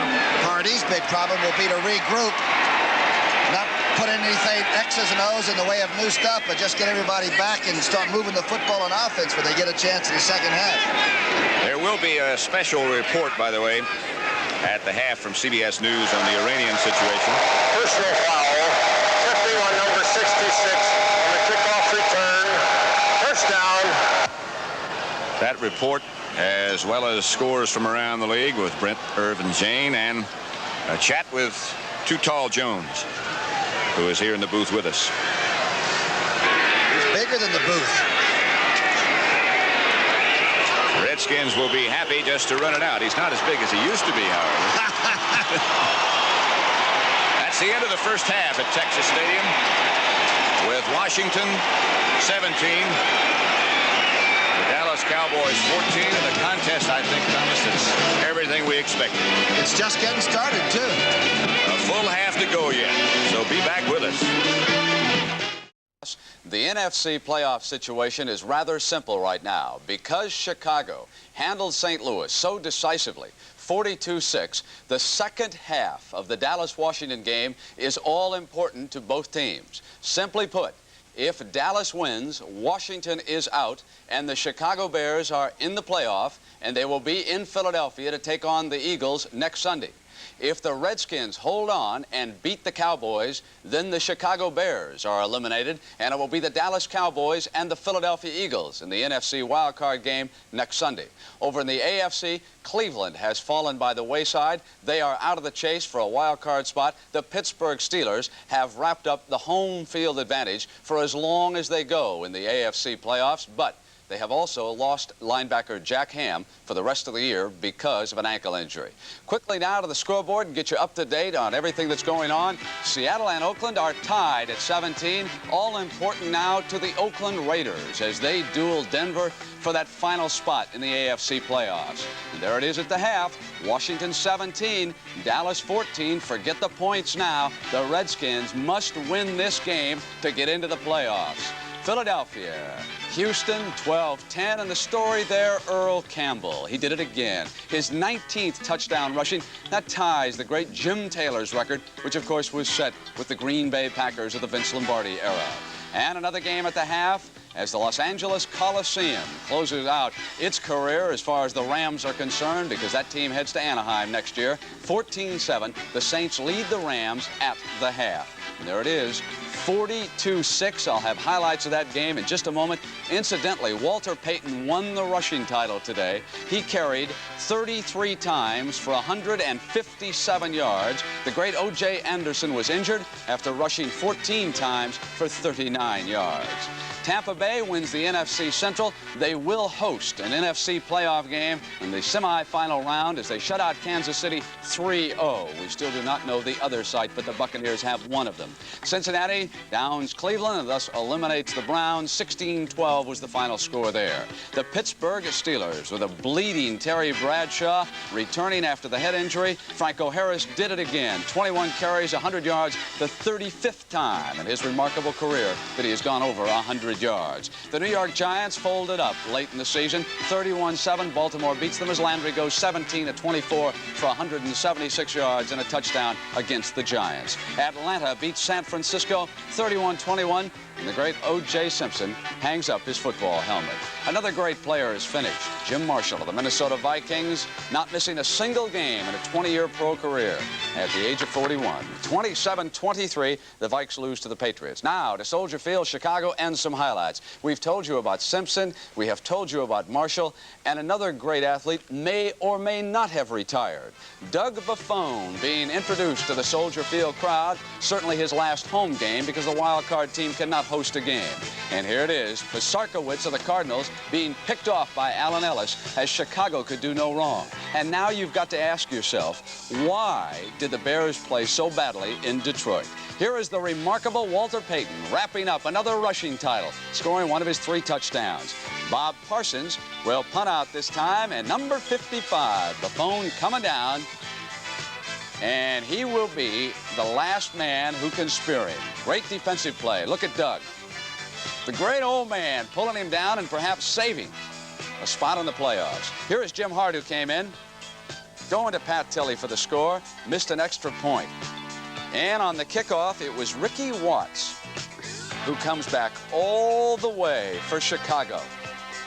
He has turned in a great season after injuries wiped out the receiving corps of the Chicago Bears. So again, simply put, Washington to get in the playoffs must beat Dallas and win the NFC East. And Irv, you've got some highlights of another game. Yeah, in Los Angeles, the Rams trailed the New Orleans Saints in the third quarter by a score of 14-7. And in the first half, running back Wendell Tyler went over 1,000 yards. Here's Vince Ferragamo handing the ball off to him, and that's the yardage he needs right there, down to the 2-yard line, and Tyler goes over 1,000 yards this year. Ferragamo this time handing the ball off to Tyler, touchdown. The Rams take a 7-0 lead. Archie Manning rolling to his right, feels a great deal of pressure. He throws the ball to number 83, Tinker Owens, for a touchdown. Saints knot the game up. Manning hands the ball off here, gets to 35, Mike Strawn, who goes over on a draw play, touchdown in the third quarter. The Saints lead the Rams 14-7. Irv, I knew that if I talked long enough, I'd make a mistake. Pittsburgh does not necessarily have the home field advantage wrapped up. I can't give Denver an automatic victory over San Diego because if the Chargers win tomorrow night, they have it. Because remember that little meeting out on the West Coast between the Steelers and the Chargers? Chargers really took care of them. So if those two teams would meet in the championship, we'll go back to San Diego. How about Philadelphia and Houston now? Should we take a look at that? One thing sure, we'll be in Philadelphia next Sunday for the wild card game. They're taking on the great Earl Campbell, the this afternoon down in the Astrodome. Jaworski to Spagnola. Hey, he's one of those Yaleys, Bula Bula, huh? All right, Jaworski bootlegs in for the touchdown. He's had a fine year. Wilbert Montgomery, who had that long streak without fumbling, has had a couple of problems in the last 2 weekends. Greg Bingham, formerly of Purdue, jumps on it for Houston. And here it is, Earl Campbell. Let me give you his halftime stats. 17, 134 yards, 1 touchdown, 1697. His total so far. And as for the game you're watching, Washington and Dallas. Let's check in on the first half. I'll tell you, the Redskins were really ready. Jack Pardee, no matter what happens the second half, has directed a heck of a performance by this Redskin team. Theismann down the sideline to Danny Buggs, and then Theismann from a yard out, bootlegging on in for the score. It was 10-0. And how in the world did Malone beat the whole Cowboys secondary right here? This tells you something about the injury problems down there in Dallas this year. And it looked rather easy. It was 17-0, but nothing's easy against the Cowboys. Ron Springs in for the touchdown, and then it was Staubach on this sequence. His favorite target, Pearson. And that's Preston, the man he likes to use in the short punt. So it is now 17-14, and as Pat Summerall has told you, they have Too Tall Jones standing by down there in Big D. So let's go back now to Tom Brookshire and Too Tall. Yes, it is, you know, but I've followed boxing all of my life, and I knew after starting all over, making the switch from football to boxing, that I had to start, you know, like anyone else, when you start something new, you have to crawl before you walk. And, you know, I'm very satisfied with my progress this far, though. I can see improvement each time I fight, and I still have a long way to go to achieving my goal to be the heavyweight champion of the world, but I do believe that one day that my dream will come true. Well, you know, you're dedicated to it. Some friends of mine like Joe Frazier and Jerry Quarry say you got to be a little bit nasty and mean to be a good fighter. Are you really a mean guy, Ed? You don't seem like it. I don't look like a mean guy, do I? No. But, I mean, have you had to work at that part of the psyche, too, for your head? No, I don't. I have a lot of pride. I'm a winner. I hate to lose, and I know that once you set foot in that ring, the guys in there that are trying to take your head off, and the only way to protect yourself is to try and do the same thing. And so it hasn't been a problem with me as far as being mean in the ring at all. Former #1 draft choice. Of course, he's been in 3 Super Bowls with the Dallas Cowboys. A lot of people are pulling for you, Ed. The boxing world says you can't do it, but you're dedicated, and we at CBS wish you the best of luck. We're going to try to follow you with highlights on the Sports Spectacular. This next Saturday, your highlights of your 4th fight will be on, and you're only down this pike one time, and I wish you luck in this strange new world you're getting into. Thank you very much. All right, Ed. And, of course, the Cowboys had the momentum and scored the last 2 touchdowns, and we'll be back with the second half of this big game that Washington must win if they're going to get into the playoffs. The Cowboys will have something to say about that. Hang tight.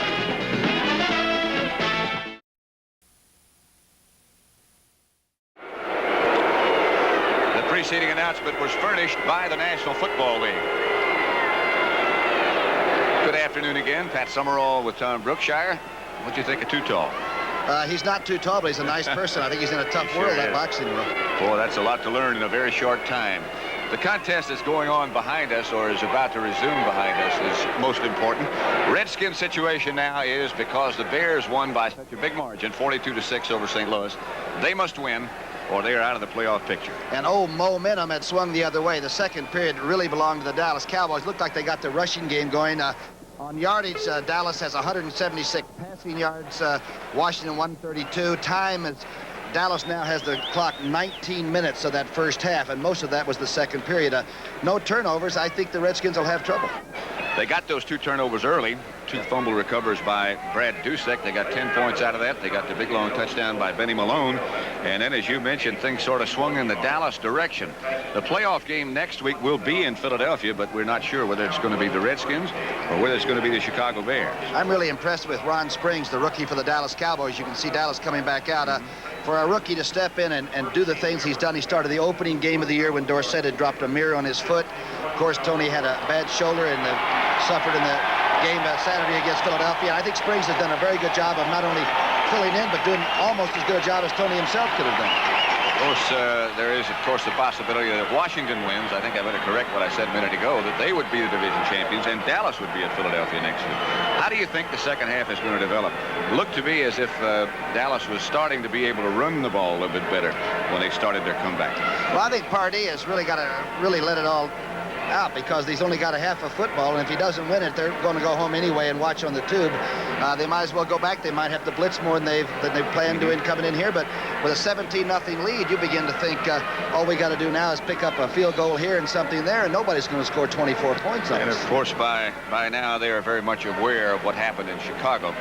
You look at a second half of football, and this is, although it's not called a playoff, this is equal and certainly perhaps more important than a playoff game because it's sudden death now. You know, the man you see right there, Tom Landry, the Dallas Cowboys, if they win this football game, will be the winningest football team in the 70s. They will go by the Miami Dolphins by 1 game, 105 wins. From 1970 till now. They have been the team, I guess, of the 70s. Well, of course, the Redskins have had a very successful decade, too, first under George Allen and now under Jack Pardee. And it's very difficult, particularly in the case of a team like Landry or Don Shula at Miami or Chuck Noll at Pittsburgh. When you're up there for so long, everybody's up for you and everybody's trying to knock you off. But that's part of the price of success. Let's check out the halftime statistics. Okay, Washington on the left, 132 passing, 52 rushing.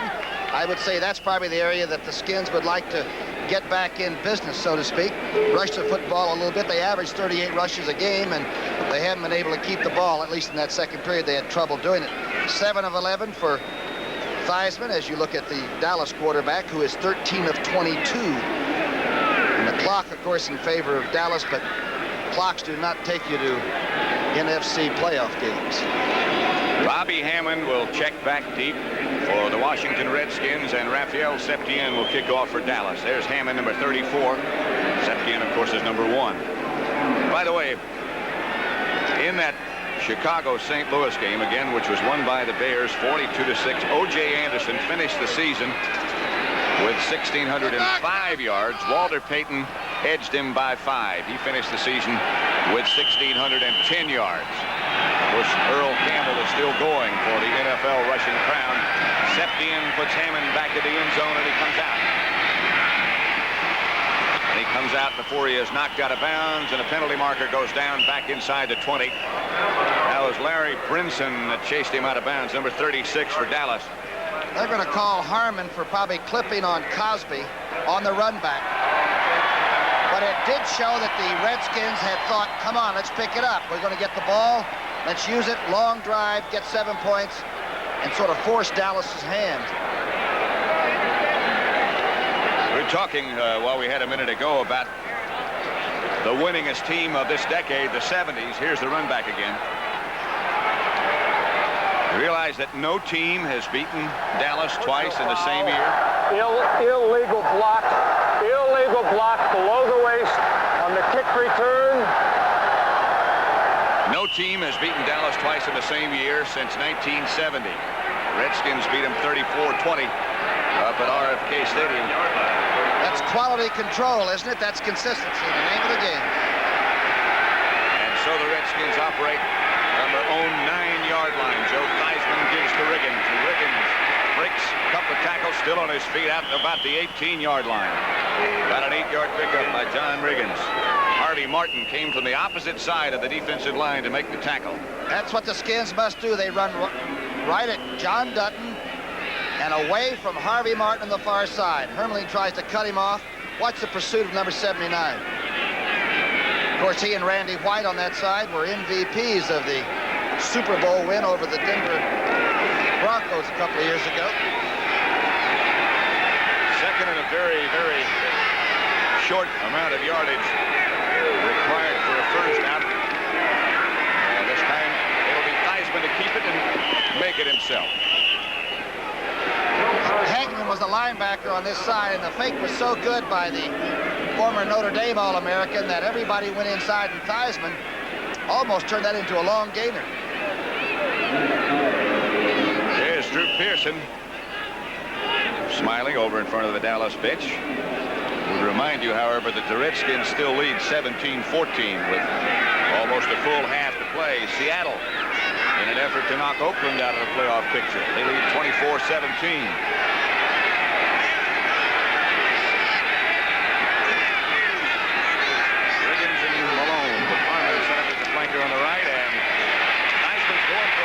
Won't get it. Harvey Martin is the first man there, and the sack Dutton joined him. That's the third sack of Theismann. 42 for the year for the Dallas Cowboys. He'll come whistling in from the left side. Harvey Martin. Looked to me like Dallas is uncoiled finally. The Redskins got their attention with those 17 points. Here it is now from behind the defense. Dutton was there too. An 8-yard loss. So it'll be 2nd and 18 now.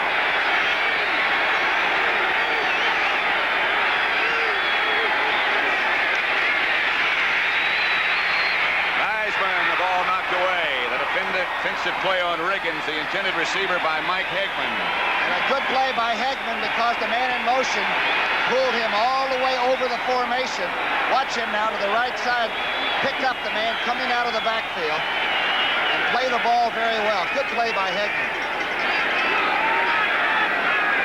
Roger Staubach still with his warm-up jacket on. Over behind the Dallas bench, loosening it up. Mike Bragg should be loosening up. It is for the Redskins on 3rd down and 18, 17-7. New Orleans Saints over Los Angeles. Theismann still with it. Theismann cut down by Cliff Harris.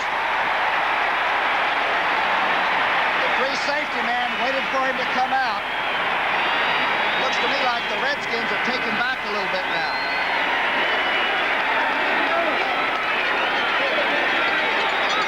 Clock running with 13 minutes, 10 seconds left to play in the 3rd quarter, and Washington leading the Dallas Cowboys 17-14. A good high kick. And a fair catch signal for by Wade Manning and a fumble. Looked like it might have hit a Redskin player on the fly before it went out of bounds. Dallas ball, it'll be called a muff. Last man. In that case, who makes contact is who is awarded the ball. Just to clarify a little something, Washington, one year, the Cowboys and the Redskins played 3 times. And Washington beat them in the championship game at RFK Stadium. They beat them one other time in the regular season, but nobody has beaten them twice in the regular season since 1970. Hope that satisfies. Here's Newhouse, perhaps into Redskin territory, but just barely. Pete Wysocki on the tackle. Good field position as the fullback broke one tackle and then got straightened up. Redskins may have to get their vim and vigor right now from their defense until they can either get a turnover and put Theismann's crew back in charge a little bit. Dallas right now looks like they're sort of feeling hot and good. Saw the Seattle-Oakland score, 26-17 now Seattle. Ron Springs and Newhouse, the setbacks. Springs on the draw play, looking for room and finding some. Springs carrying a couple of tacklers, and perhaps a Dallas first down. Monty Coleman led the Redskin tacklers, along with Dyron Talbert. The young back steps up, lets the hole go by. Watch it open up far to the left where he expected it, as Rafferty stayed with his block. Finally got it. For a young man, this fellow runs like Hugh McElhenney did, looking and always thinking. Here's the blocking on Dyron. Watch Dyron try to spin. So Rafferty goes ahead and takes him. Stays right with him. That's Scott, excuse me. First down, Dallas at the 41. Drew Pearson comes in motion to the right, and Springs will carry. This time, not much can develop, and he's thrown back by Coy Bacon and group.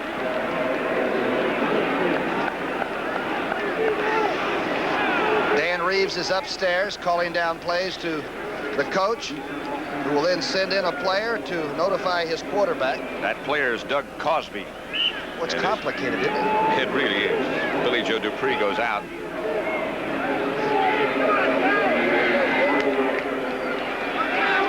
Tony Hill goes out wide to the right. Tight end Cosby tight on the left side. Drew Pearson split wide out of your picture. And now should come back in. Spins around back in the other direction. Lavender still with it. Caught by Hill. Lamar Parrish knocked him out of bounds, but the pass complete from Staubach to Tony Hill. And you know, the reverse man in motion may have opened this up. Tony Hill's going to be hurt a little bit again. Something's tender. That time, Drew Pearson looked like he was going to go to the far side and came back. Drew Pearson's to the left, which means that this is going to the weak side of the formation. The young linebacker, Coleman, is caught up just a little bit short. Tony Hill limping over behind the Dallas bench. Pearson is out. Now Salvi is in. Butch Johnson lined up to the left side as a flanker. Salvi, the other wide receiver. At the 28, it's a reverse to Butch Johnson. Butch still on his feet. Johnson to the 15.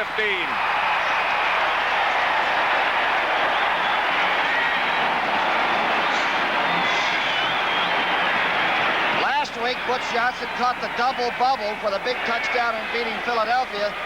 This time, he makes a heck of a run. Here's the reverse. Back to Springs, inside, outside handoff, and watch Butch go inside. Here he's hit, gets away from Lorch, continues on for the first down. Dallas has a lot of people that make big plays. Tony Peters finally made the tackle for the Redskins.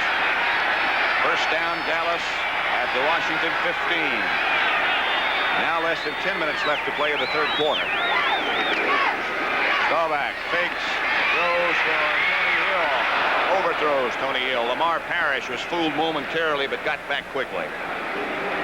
Tony Hill looks like he is not running free and easily right now. He looked like he was sort of pulling a leg that time behind him. Hill has 5 catches for 66 yards. He went over 1,000 for the season in the first half.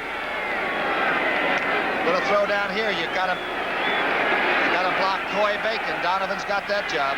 It's 2nd and 10 at the 15. Springs and Newhouse to back.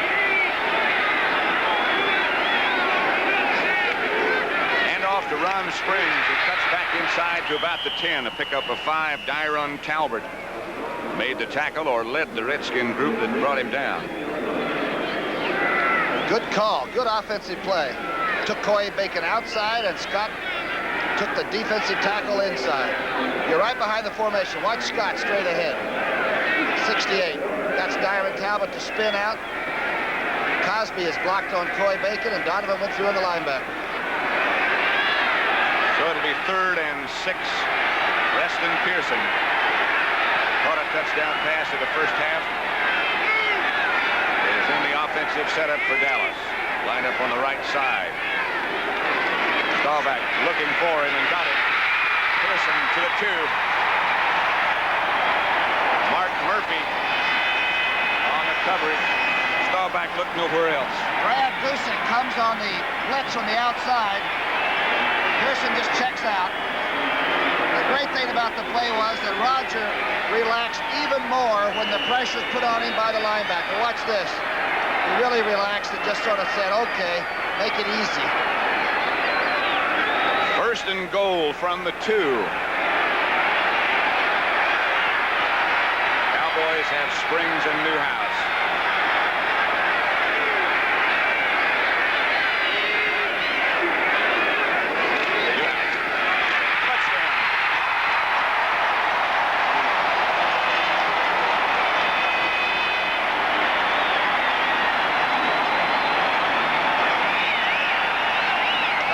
Lead for Dallas, and a heck of a drive. Here's the touchdown. This is not an easy team to score on inside. Boy, Fitzgerald gets a super block. There's a big hole for a goal line defense. Great block by Herbert Scott, too. There's Newhouse. Set the end with a very, very big extra point with Danny White holding.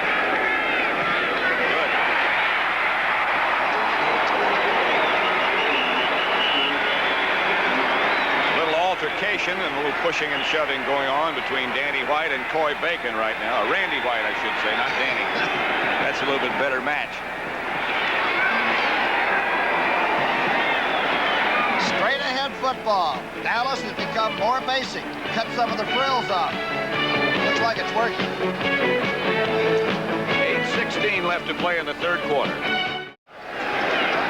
Raphael Septien talking to Dennis Thurman, who has done a good job filling in at strong safety.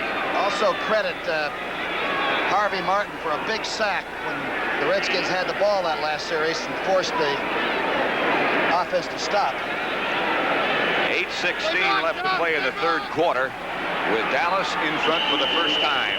21-17. Washington had led 17-0. Septien with another line drive kickoff to Bobby Hammond back at the 3. And he is swarmed under. Wade Manning, Aaron Mitchell. Touchdown again by Newhouse. Third touchdown of the year rushing for Robert Newhouse. Thursday night on CBS, the Waltons, followed by Barnaby Jones. Waltons have a strange visitor, not Santa Claus. How strange. Dallas, special episode. Introduces a brand new series, too. Wedding plans. The whole ranch is in an uproar. That's all Thursday night. Texas Stadium is in an uproar. John Riggins is met after about a yard pickup by the entire middle of the Dallas defense. Remember, this defense sort of refused to give early. They played it tough after the first 2 turnovers, but the scores went. There's Newhouse, who looked like he was in severe pain last week in Philadelphia when he hurt his leg, a leg that he's been troubled with quite a bit. He's recovered now, huh? 2nd and 8. There's Harvey Martin. He had 23 sacks one year, 16 last season, and he's got 8 now. Clarence Harmon and John Riggins, the 2 running backs, and it's Harmon. He's got some room. Harmon did not quite get the first down, but he got good yardage. D.D. Lewis and Cliff Harris, the 2 tacklers. Malone comes back now, and Harmon will come out in all likelihood. Watch your safety man, Cliff Harris, really make a good tackle. Here's Brunig, 53, trying to get over. Dennis Thurman can't handle the running back. And D.D. Lewis and Harris finally do it double team style. Third, it looks like about a yard is all. I don't know if Thomas campaigned or not yet. He wouldn't have to in Texas Stadium. They need a little less than 2 yards. John Riggins and Benny Malone. And it will be Malone. And he's got it. And more. Cliff Harris again on the tackle, but a Redskin first down. Good block by Riggins on the outside, and Malone really wanted that first down.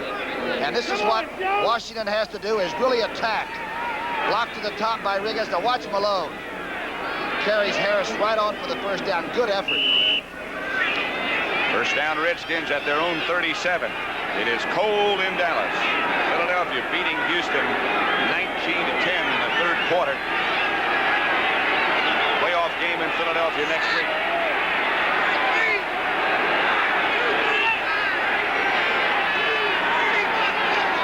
Here's Theismann. And there's Larry Cole.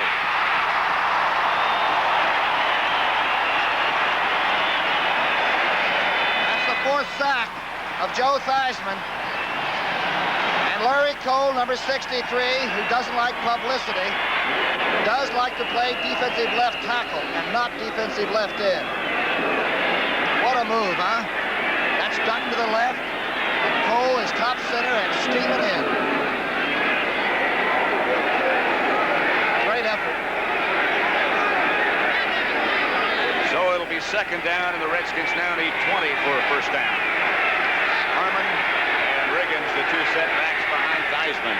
Clock running at 5:20 left to play third quarter.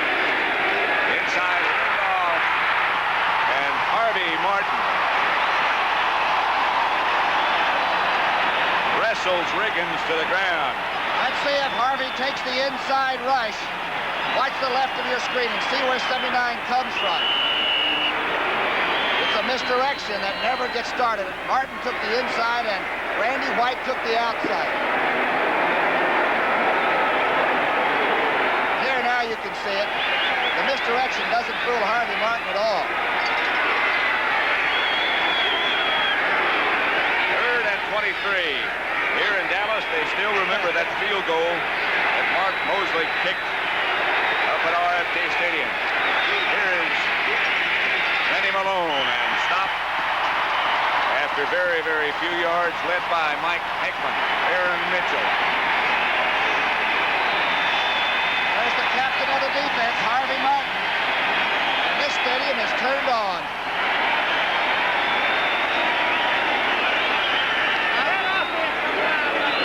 Mike Bragg is number 4, standing inside the 15 and about to kick for Washington. And a fine kick. Chases Steve Wilson back to the 25, 26. Wilson tried to get outside, couldn't quite make it, got to about the 29. Pete Wysocki on the tackle. The best punt coverage team in the NFL, the Redskins. Now the pressure moves to defense for Washington. Dallas ball. They'll take over at their own 30.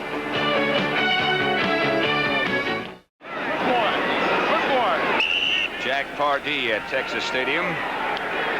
Let's run down some of the other scores around the league today. New England 27-23 over Minnesota, the last game in Jim Marshall's illustrious career. 31-21 Atlanta over San Francisco. The end for O.J. Simpson. What a career that's been. Baltimore 31, the Giants 7. That's the final. More in a minute as Pearson goes in motion and Springs comes ahead. Pittsburgh shut out Buffalo 28-0. The Steelers then the champions of the AFC Central Division. Cincinnati knocks Cleveland out of the playoff situation, 16-12, a final score. Some rivalry in Ohio anyway, right? And Tampa Bay finally made it in the rain and mud at Tampa Stadium, 3-0. A field goal by Neil O'Donoghue, and they are the NFC Central Division champions. And the Chicago Bears over St. Louis, 42-6. Putting some heat on the Redskins if the game itself wasn't already enough. Springs stays on his feet and lunges ahead for 2 or 3. Pete Wysocki tripped him up. I think Dallas has come from the other side of the great beyond. They fumbled, punt. The next 2 times they had the ball, then it's touchdown, touchdown, touchdown. Defense helped, but I'll tell you, the offensive line of scrimmage now is owned by Dallas. 2:55 left to play. Dorsett over on the sideline. He has seen no action today, but he's been up and cheering. 3rd and 3 for Dallas, and they shift into the shotgun as Springs goes behind, or Preston Pearson goes behind Staubach, and stays in there to block. Roger is sacked by Perry Brooks, and that's the 2nd time he's been down. Danny White. That might just be a lift for the Redskins. Sacks often do that. McCoy Bacon got in on that, too. That's the 2nd time Roger has been sacked. I don't see a flag, but I do see people arguing. Right down the 50-yard line. Tom, is a flag. Dropped way downfield, so we'll see. Against Washington. We're going to call Lamar Parrish for holding some outside receiver away from the action, which of course was the sack. Bob Frederick, the referee. Defensive holding, number 24. First down. Dallas first down at their own 43. Orleans 20. Los Angeles 7. Rams, of course, already in the playoffs. They'll visit somebody.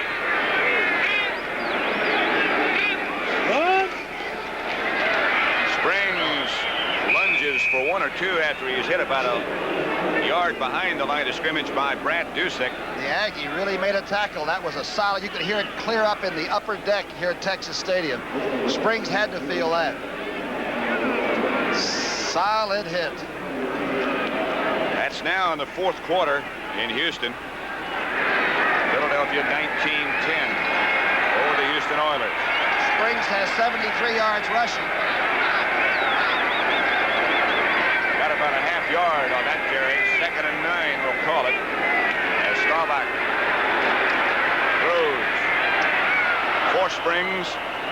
Just off the end of his fingertips. Monty Coleman on the coverage. Seattle and Oakland still the same, 26-17. Seattle Seattle, a team to be reckoned with before too much longer. They already are. They're out of the playoff picture. Oakland wasn't, but they might be. Jay Salty came in. We'll have a little shotgun action. Drew Pearson staying in. Tony Hill. Salty and Butch Johnson come out wide to the left. Tony Hill out wide to the right.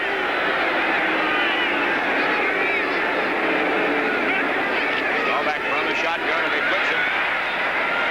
Throw is intended for Pearson, but Roger off the mark just a little bit as Mark Murphy was the Redskin defender. And big pressure by the Washington down 4 on 2 or 3 different plays. Looks like they may have tried to get back the line of scrimmage and did. Annie White has punted twice. Averaged 44.5 yards. 21-17 Dallas over Washington. A minute 43 left to play in the contest for the NFC's Eastern Division Championship. A week off. Annie White. Bobby Hammond is back there. He goes out of bounds at about the 12-yard line. A home field advantage, of course, at stake. 44-yard kick that time by Annie White. A minute 36 left to play, third quarter in Texas Stadium, where the Cowboys lead by 4.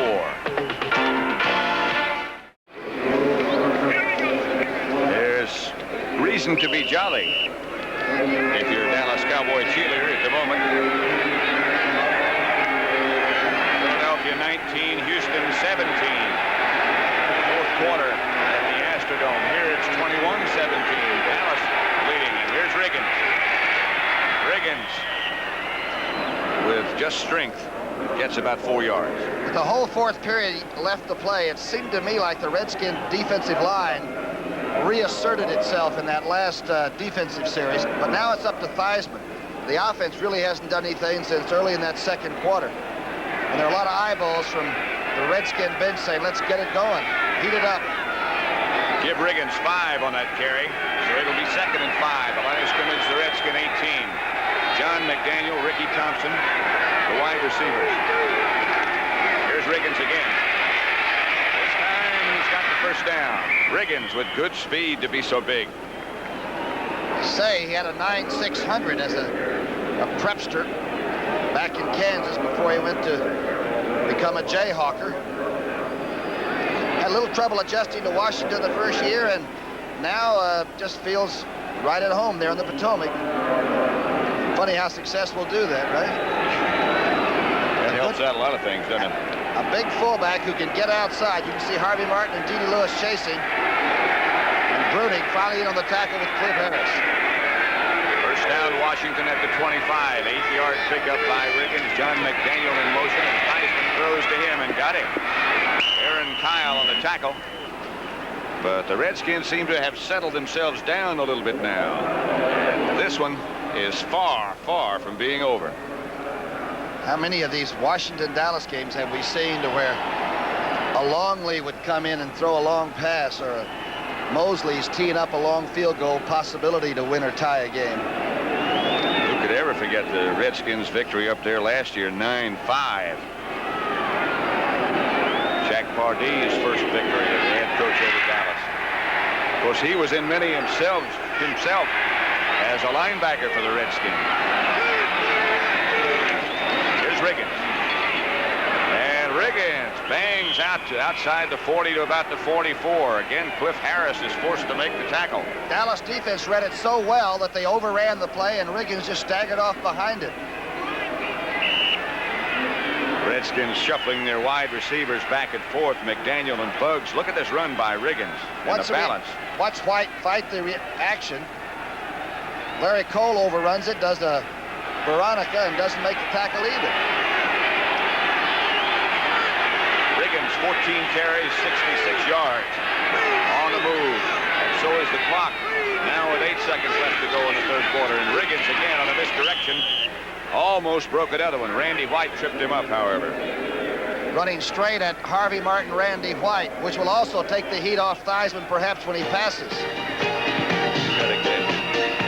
Just another football analyst doing his job. Doesn't know it's cold, I guess. 21-17.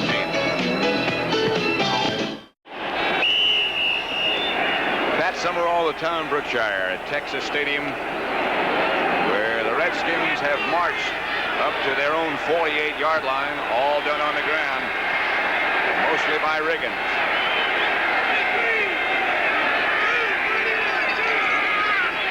Heisman this time outside the wide receiver John McDaniel, who's got some room, and McDaniel in Dallas territory for another Redskin first down. Dennis Thurman knocked him out of bounds. George Stark, the big offensive right tackle from Columbia, really makes a good open field block.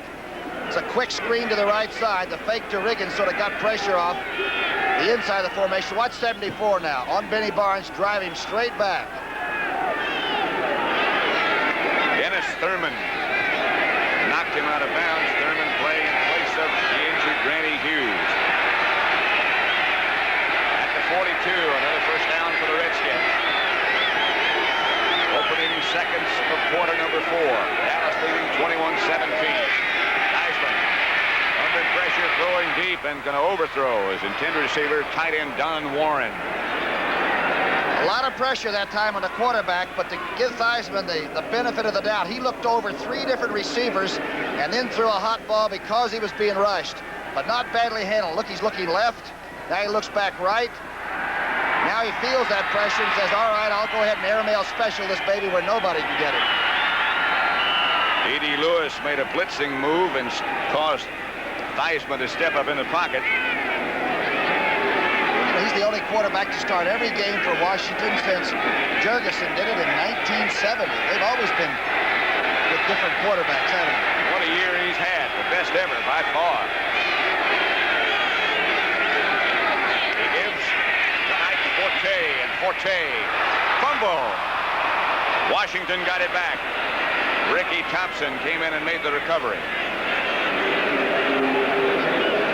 Redskins getting close to the range of Mark Mosley. Randy White on the pursuit over there.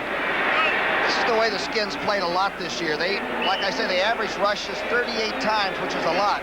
Not a high average, but they pick up first downs with 3rd and short. They're tough to stop when they get it rolling like this. Riggins moves out, and the 2 running backs this time for the Redskins will be Clarence Harmon and Ike Forte. Dallas has had the ball, you can see, 26-10. Washington 1850 so far. Here's Theismann. He'll have the first down, and does at the 30. Cliff Harris made the tackle. How long's it been since you've seen the split T quarterback option? This was a mistake. If there's any quarterback around that you would want to do this, I guess Theismann's the fella. Quick on his feet, good athlete, and knew when to get down.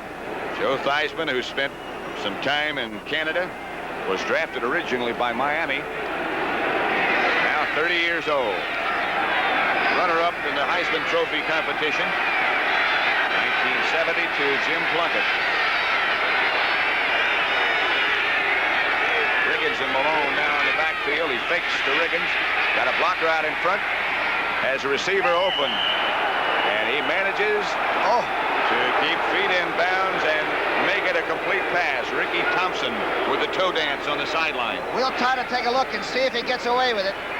It's a naked left side rollout. Here's Randy White putting heat on. This ball is really thrown.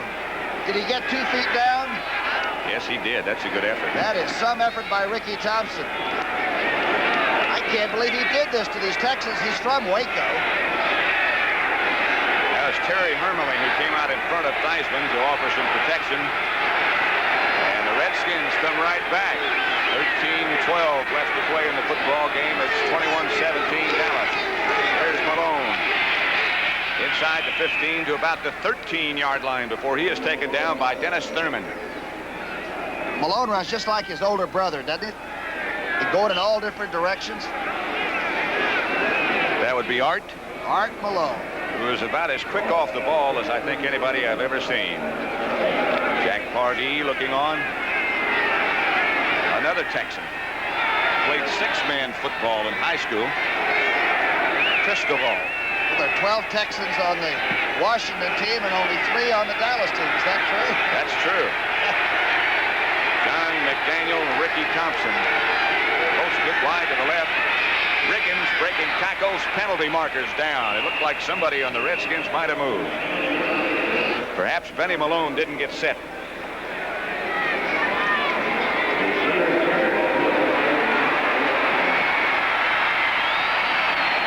It's against the Redskins, and Harvey Martin, El Capitan, is going to talk it over with Bob Frederick. Word from the Redskins is that their regular offensive center, Bob Kuziel, has a fractured hand and will probably not be back. Illegal motion, number 25 on the offense. And of course, Fritz is now in there at center, number 66. Right. Riggins comes out now. It'll be second down. They need about 12 from the 18. Ike Forte and Clarence Harmon. Texas Stadium encouraging the Dallas defense. Theismann has been very effective. And this dive, he fakes, throws. He's got Harmon. He'll have a first down. It'll be first and goal, Redskins. What a play by Guy Brown from behind. Our Harmon scores. Now, it may have been Guy Brown's coverage, but some play as a delay back comes out. And Harmon has been fantastic. Watch the pressure, even on a short pass. I'll put on Theismann. In a hurry, they're going to get there. Harmon is saying now that he did not quite get the first down. He is about 6 inches short. At least that's the indication he made back to the bench. So it'll be third down and about a foot. Some play by the running back from Mississippi State, who just gets better every year when he comes to the Skins. And bigger, it seems. He's in the game now with Riggins and Malone. Theismann is going for the bunch, and he's got Harmon open. It'll be fourth down.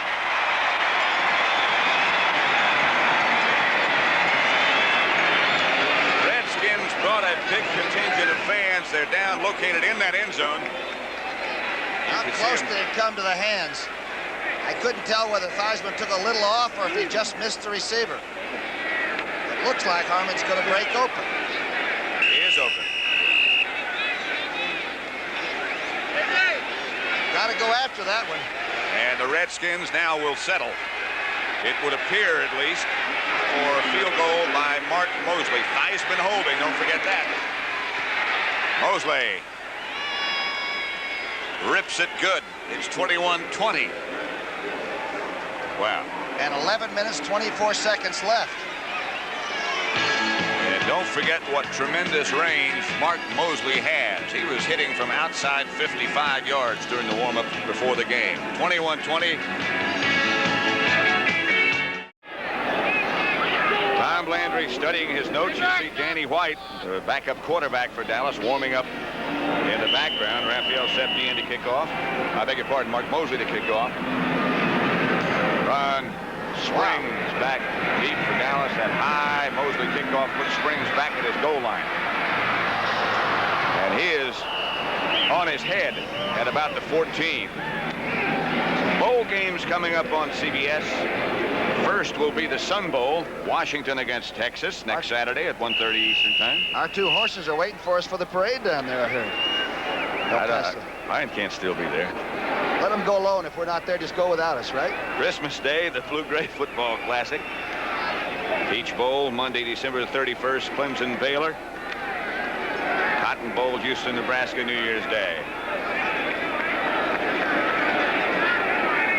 Rise and shine in El Paso. And Juarez, too. New Orleans 27. The Los Angeles Rams 7. Fourth quarter, Roger Staubach is still the quarterback. Ron Springs has gained more yards rushing today than Dorsett ever gained against Washington. Rather a startling stat. Harmon seems like he might have been shaken up a little bit on that kickoff coverage. And now he looks like he's all right. Dallas has got to chop away at that clock for about 5 or 6 minutes worth. Keep possession right here. 11:14 left on the game clock. The NFC's Eastern Division Championship riding on the outcome of this. Staubach looks to the outside. Throws. Going to try to throw it out to the right side to Billy Joe Dupree. I believe Dave Butts got there before he could do anything with it. And Lamar Parrish was right waiting for the ball. Watch Roger look up. Pose like he's a statue, right? Like he is the Heisman or the Maxwell, and then eat it because Parrish was just dying to get interception number 10. They were trying to screen, but there was nobody out there. Rayfield Wright. He's not legal. And so it'll be second down, Cowboys. And 11, a yard loss by Staubach. The clock ticking away, 10:45 left in the fourth quarter. Ryan Springs and Robert Newhouse the back. Staubach is going to throw again. Pearson was the intended receiver. Joe Lavender on the coverage, and Pearson saw it bounce in front of him. And this is typical Redskin defensive pressure. Love to get you with third and long. Like Drew Pearson is limping on that bad leg again. Newhouse also going out, and the regular pass receiving core comes in for the Cowboys, the Redskins. Harry Brooks is in there. Joe Jones, pass rushing group, is on the line of scrimmage. They've got the squeeze on right now. Staubach in the shotgun. Protection holds up. Pass is picked off by Mark Murphy. Murphy slips down, gets back up. A pass that saw nobody from the Cowboys anywhere close to it. I believe it was intended for Jay Saldi, but Staubach ripped it in the hands of Murphy. Interception number 3 for the 6'4" safety man from Colgate.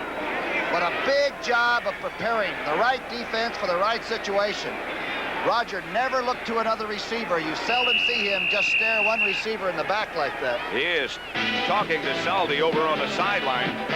It looked like he might have broken the pattern to the outside, and Staubach anticipated an inside move. In any case, the ball belongs to Washington. Redskins have the ball at the Dallas 25. 10 minutes, 27 seconds left to play. Dallas leads by 1 point, 21-20. Redskins are going to hang together rather than hang separately, right? They're staying together pretty tough. That's what they've done all year. Thompson swings in motion to the left. Theismann fakes and throws deep for Thompson. Knocked away in the end zone, but a penalty marker is down. Cliff Harris was the defender. It'll be first and goal as Harris, Captain Crash, got his left arm around Ricky Thompson's neck. I think the ball may have stayed up too long. Let's all look at it together. First down, Theismann really stays cool. It's Harvey Martin putting the heat on. In the end zone, number 43. First down on the 1 yard line. Ooh, that's close. That is close. The right arm may have run around the throat, but the left arm or the hand made contact with the ball. It's first and goal at the 1 for Washington. 24 yards. That pass interference cost Dallas. Redskins bounce right back. Riggins. Touchdown. Still standing. Never did get him down. And look at the Washington bench on the sidelines. They are going completely bonkers. Look at Pardee. You're right, Coach. Everybody maintained their cool. Riggins touchdown. A power run. Malone leading the way. Blast Dennis Thurman right out of the hole.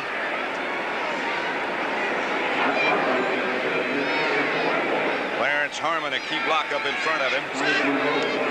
Jeff Williams, also a good block. Mosley adds the extra point, and the Redskins go back in front 27-21 over Dallas. 10:18 left to play. What a contest this is. 21, the Redskins over the Cowboys with 10 minutes and 18 seconds left to play. Wade Manning is the deep man for Dallas. Mark Mosley set to kick off for Washington. He had a high, long one last time. And a 5-second hang time on the last one. Oh, this is bigger than that one. Does again. Manning fumbles, bobbles, and then comes out. That might have been a mistake, but maybe not. To the 20. Monty Coleman on the tackle. Don't forget, following football 60 minutes. Years, we told you earlier, in case you joined us in progress, a giant American chemical company was told by one of its own executives that it was slowly contaminating water wells adjoining the plant. The story on 60 Minutes is, did the company do anything about it? First down, Dallas. Doug Cosby and Billy Joe Dupree, and the Dallas offensive setup at the moment. Both are tight ends, of course. Staubach gives to run Springs, and Springs is hit after about a yard. Olkowitz on the tackle. Olkowitz. Seattle 29-17 over Oakland. Another big tackle by that young linebacker. Roger has got to put together an extended drive, tack up a touchdown. 2 field goals would get you a tie, and of course, if these two teams would tie after overtime, and Philadelphia would beat Houston, then the Eagles would win the championship. Is that true? That is correct. And the Eagles would also have next week off. Staubach looking and found Billy Joe Dupree, who is hurled back by Tony Peters. Not nearly enough for a first down. Seldom thrown to Billy Joe Dupree, and some people around the league think that this man is about as dangerous a tight end in the middle where he catches this one as anybody in the game, but he hasn't been called much for the passes. 3rd and 2 situation for Dallas, and a crucial one at that, as the clock now shows less than 9 minutes left to play. Preston Pearson and Jay Saldy both in the game. Drew Pearson and Saldy split out wide to the left, Tony Hill to the right. Staubach from the shotgun. The Redskins do not appear to be thinking blitz, and they don't. Staubach does not get the first down. Put his head down. Apparently thought he had a big enough hole to get it, but couldn't. Carl Lorch cut him off. Roger having some trouble. Last series he was intercepted. This time he decides rather than take a chance, he'll run for it. Well, watch this bunch react. Closed it right off. That's Carl Lorch making the tackle, and Butts was there too. So it's a 4th down now. Danny White comes in. 4th and 1. Bobby Hammond back deep for the Washington Redskins. He has run and he has passed before, but again, there's confusion on the Dallas special teams as to how many men they should have on the field. Danny White hits the high sparrow that Bobby Hammond will fair catch with Benny Barnes right in front of him. And the Redskins will take over after a 41-yard punt by Danny White at their own 31-yard line. 7 minutes, 52 seconds left to play. The Redskins lead by 6 points.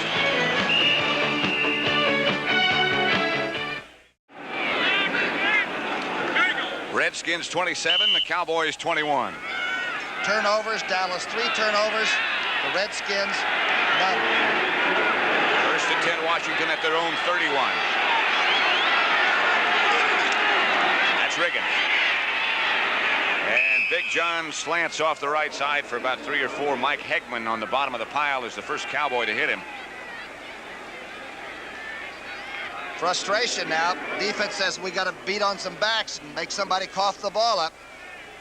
Malone doesn't fumble. Riggins doesn't fumble. Theismann's being very careful. No turnover. Hard to get it. As you said, Riggins 17 carries, 74 yards. And they've been tough yards for Riggins. Joe Theismann has called and executed a very intelligent, aggressive game. The Redskins lead 27-21. Draw play Riggins. Trying to get outside and will and does break tackles, and Riggins might be gone. Riggins is gone. John Riggins, 66 yards and a Redskin touchdown. And the whole bench comes off now. The Washington team is in the Dallas end zone. The longest run of the year for Riggins. 33 yards was his longest carry.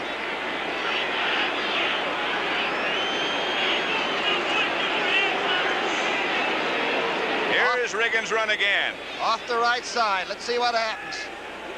Williams blocks on Dutton. Hegman's caught inside. Right there, Cliff Harris did not make the tackle. He's made $1 million in his time. He missed that one. And Thurman really makes it a run. Shows you how fast that 225-pounder is. Riggins kept his balance, and there he is, carrying that football. Good block by Benny Malone as Mosley hits. Riggins now has 140 yards and 18 carries, and look at Joe Theismann. Think he's not happy about this situation. Washington 34, Dallas 21. 6-yard touchdown run, and there he is. They had a chance to stampede, and the Skins stayed together on the road, too. Wade Manning again will be deep for Dallas. And again, Mosley hits one of those funny-looking kickoffs. This will be Ron Springs that returns this one, and Springs gets around the outside, but there are 3 members of the Wild Bunch to take him out of bounds. Let's look at the touchdown again. Okay, let's take a look at it. It's the draw play that comes out of this. Saul takes on Larry Cole. Stark cuts off the middle linebacker, Brunig. Williams goes on Dutton. Hegman gets caught inside, much the way what he did against Earl Campbell early in the year on Thanksgiving, and Cliff Harris simply missed the tackle. Who was that other block there?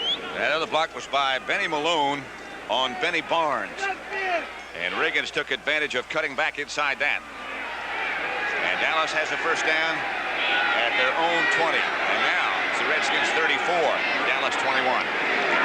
Staubach is going to have to throw on just about every play, and Springs is hit as soon as he catches it.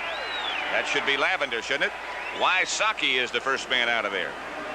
CBS Sports Spectacular next Saturday at 4:30 p.m. Eastern Time. Super Skates, the Pacific Synchronized Swimming Championships, and a report on Too Tall Jones and his fighting career and the developments. A year ago, Pardee team left this town on Thanksgiving night, demoralized and lost 5 straight games. And this season they've come back, and they are really a good, hot group of football players. Nobody gave them a chance in the beginning of the year to do much. 500 at best. Now it looks like they're going to be the champion. Tony Hill, and it's almost picked off by Lavender. Lavender, the good, tight, close coverage on Tony Hill. New Orleans and Los Angeles. The Saints 27-14 over the Rams in the 4th quarter. 5:54. That's not a lot of time when you're looking at a 34-21 deficit. Dallas had a very physical game in Philadelphia a week ago Saturday. Roger Staubach is just 4 out of 10. 26-20 out of the afternoon. Philadelphia still leading Houston. A big 3rd down facing Dallas now. And the shotgun, Staubach comes out. Under 1 tackler, it's Joe Jones that chases him, and the Redskins are looking better all the time. 3rd sack on Staubach today. And the 7th one by Joe Jones, and he just goes in on passing situations. There's Dyron Talbot. There's Jones. Redskins won 34-20 up at RFK Stadium. They're winning 34-21 at Texas Stadium. About to accomplish something that no other team has done in regular season in the 70s. Andy White roots it out of the end zone. It'll be Bobby Hammond fair catching at the 48 in Dallas territory. 39-yard kick by White. And the Washington offensive unit now comes on with a lot of confidence. 5:21 left to play in the game. Redskins leading the Cowboys by 13. Redskin first down, and they give again to Riggins. And again, Riggins slants off the right side and picks up good yardage. Bob Brunig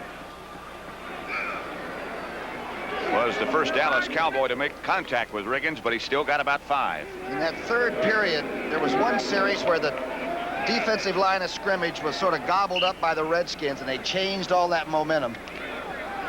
And it sort of carried over to the offense, and of course, this man sees his team facing an uphill battle of all time for him. And perhaps a rematch in Philadelphia next week with the Eagles. Seattle 29, Oakland 24.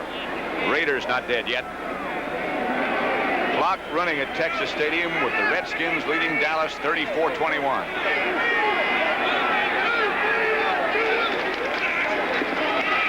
This time cuts back inside, fumbles, and the Cowboys have it, or had it. They fumbled again and again, and I don't know who's got it. Cowboys had it at least once, but the Skins may have gotten it back. Looked like Brunig had a chance, and they stood him on his head, and the ball came loose again, and we shall see. Redskins got it back.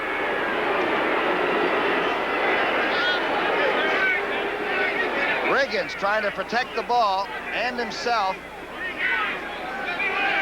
Watch this scramble for it. Cliff Harris had the ball for a minute. I saw the three. I thought it was Brunig. He lost it. Kyle had a chance. And the ball winds up back in the possession of the Redskins. It's already been indicated by referee Bob Frederick. They're still fighting for it down there. Edie Lewis. Ron Saul made the recovery. Edie Lewis still on his back. And now up. And the clock again begins to tick. 4:15 for now 4:15. Theismann will take as long as he possibly can in a huddle. That ball hits the ground. The Redskins think it's theirs. So far, that has been a true story. 8 seconds left on the 30 seconds clock. Clarence Harmon and Ike Forte. And this is Harmon. Fumble again. This time Dallas does have it. And the clock, of course, would stop on that change of possession with 3:49 left to play. Randy White made the recovery. Not over yet. I think Randy White may have made the contact. Let's see where it is. Looking right down the line, double team. Randy White gets knocked on the ground, and the ball comes home. Guy Brown, I believe, is the man who hit it and knocked it loose. Staubach, the offensive unit, quickly out of the huddle for Dallas. Preston Pearson and Jay Salvey both in the game as they operate the shotgun. Both teams with all of their timeout contingent remaining. Staubach throws, complete. It'll be a first down at the Redskin 45. Butch Johnson made the reception. Redskins a little confused that time and may have had the wrong personnel on the field. Didn't get burned too badly. Here's the play. Butch Johnson gets inside that chuck that was trying to just curls it in. Perfect throw. Cowboys did a lot of points. Lavender up on the tackle. Again, it's shotgun. Clock running now.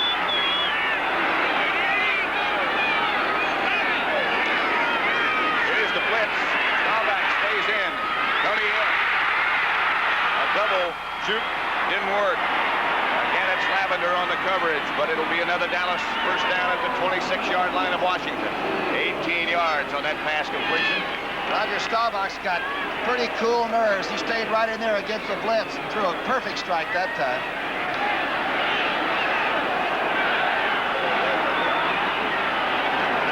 Pressure from the offside by Colvin. Good tackle by Lavender. Tony Hill gave him his best. Lavender hung right with it. 2.5 minutes now left to play in the game.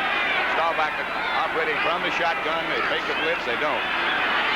He stays. He throws. Springs. Touchdown, Dallas.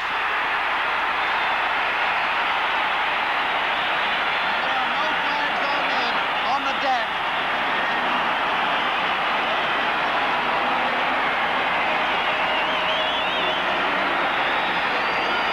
Perfect strikes by Roger Staubach. And still 2:20 on the clock.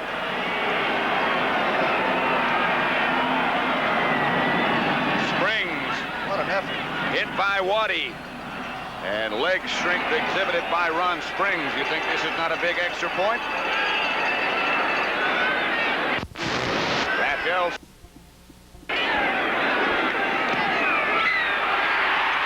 But good. And it's 34-28. 2 minutes, 20 seconds left to play. From the shotgun. Perfect throw. Boy, you're right. Leg drive. By the way, immediately following football, 60 Minutes will be seen in its entirety at the regular time. Ecology tonight, huh? Except on the West Coast, where it'll be seen at the regular time. Talk about illegal dumping, perhaps, by chemical companies? That seems to be the subject we'll be investigating tonight on 60 Minutes. Again, immediately following football, you'll see it 60 Minutes in its entirety. You'll see it at its regular time in its entirety on the West Coast. All right, Patrick, at 2:20 now, do you onside kick it or do you kick it deep as you can?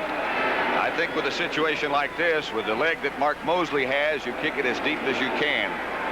Because if they recover, they're almost in his range right now. He kicks away. Bobby Hammond coming over to the sideline to chase it down. And steps out of bounds. Clock stopped with 2:14 left to play. 34-28. Washington over Dallas.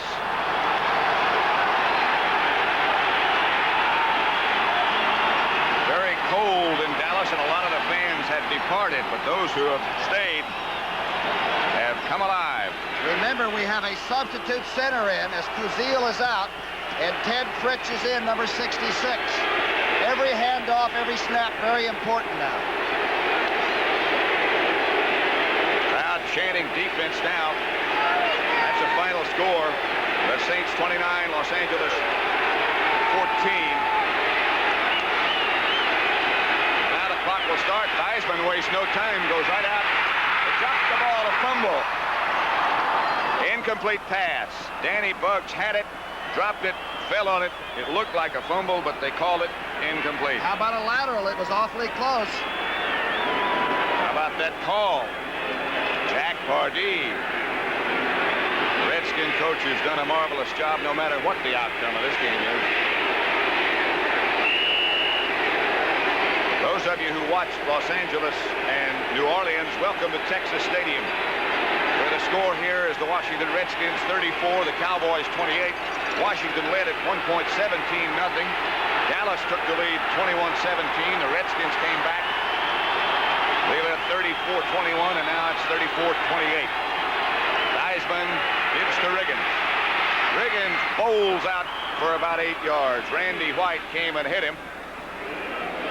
That's the final score, 29-24. 2-minute clock now will actually serve as a timeout and help Dallas, I guess. They'll keep theirs in their pocket. And they have all three. 2 minutes left.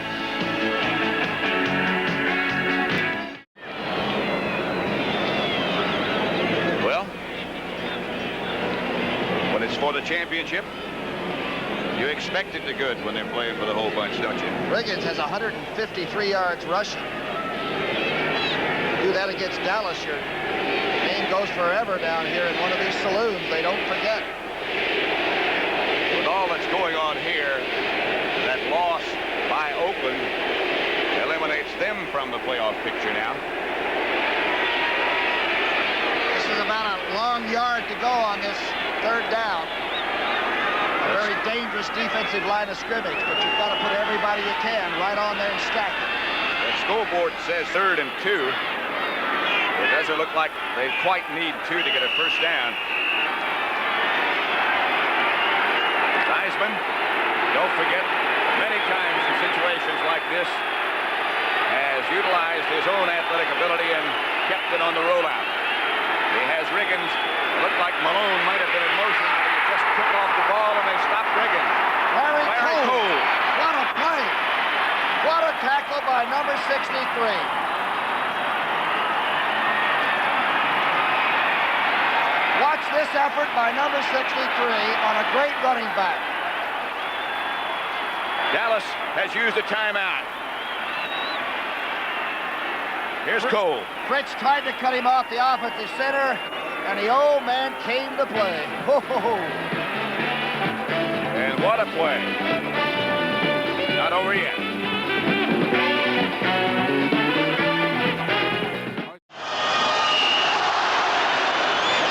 He hasn't had one blocked in a long.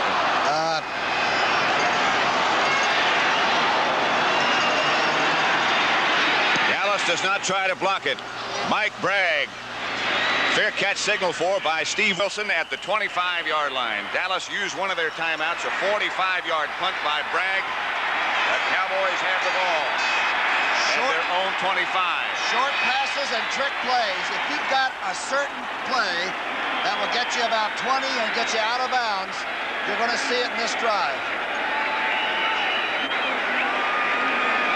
You will see everything they have, I am sure, in this drive here. An option pass, perhaps. We'll look for anything, right?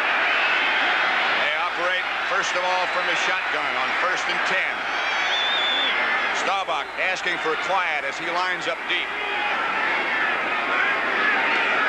Watch that pass protection. He steps up inside, throws outside.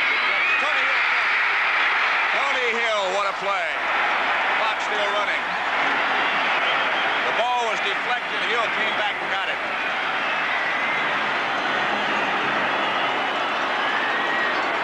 It is wild as the Cowboys quickly get up on the line of scrimmage, and Staubach quickly throws out of bounds to stop the clock, and it slipped out of his hand. He was hit just as he let it go. Joe Lavender on the coverage, and if he had been looking, it might have been an interception. You're supposed to waste that pitch. Look at the look that Tom Landry's given his quarterback. Here it is. This is the one they'll let you have. The Zebras will let you throw the ball out of bounds. They allow the quarterback to do that and stop it. But this one is low and behind Bird Lavender at the corner. Looked like it slipped out of the hand of Staubach. Again, I remind you that 60 Minutes will be seen after this game is over in its entirety.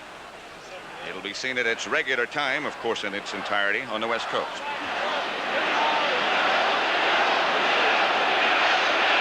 Injured Redskin player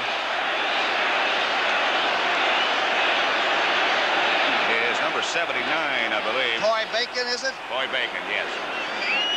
Who is and has been their best pass rusher, yelling at somebody in the Dallas offensive huddle.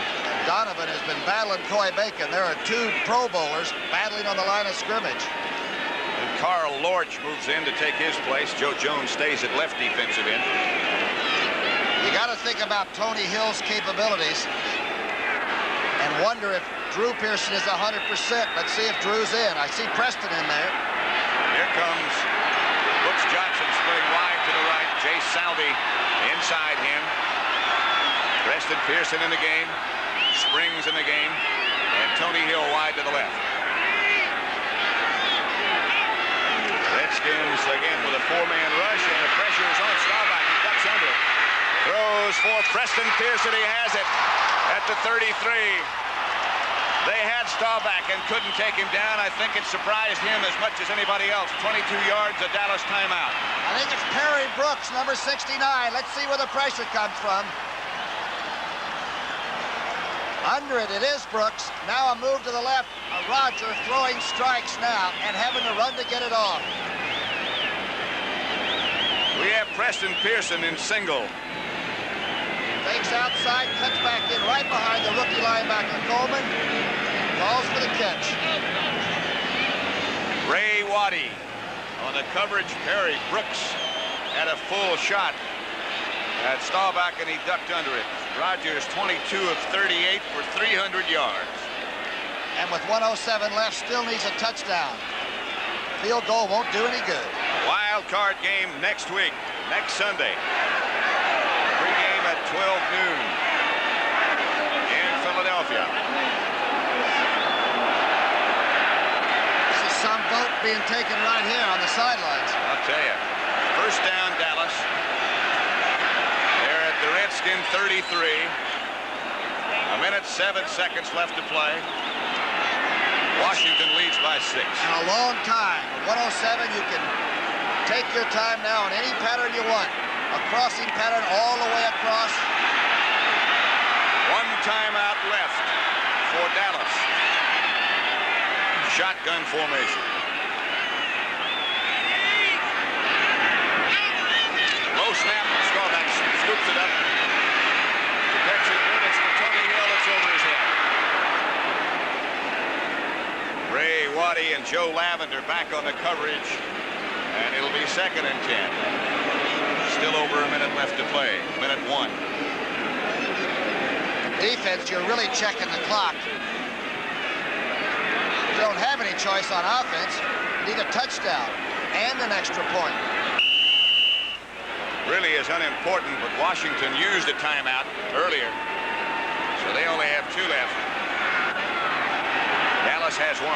Got to be careful about interference. That would be a caution if you're going in that secondary. Don't climb on anybody's back. Got to be careful almost everywhere out there now as the 30-second clock now becomes a factor. Down to 5 seconds.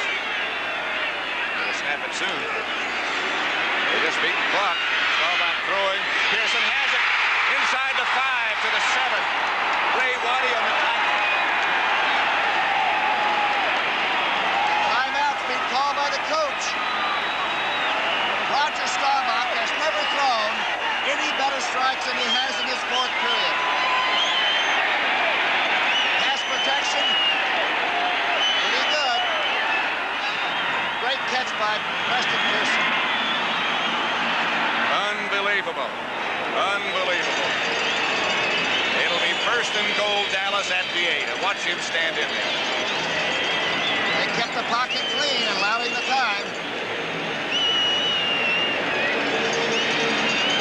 It looked like Dallas had taken complete charge. It looked like Washington had things under control first when they led 17-0. Then Dallas came back, and it appeared the game belonged to them. And then the Redskins regrouped and roared back.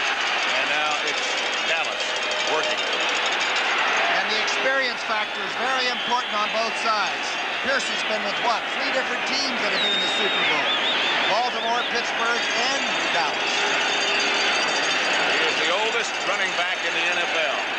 Preston Pearson. He scored 1 touchdown. He's made a couple of clutch catches in addition to that.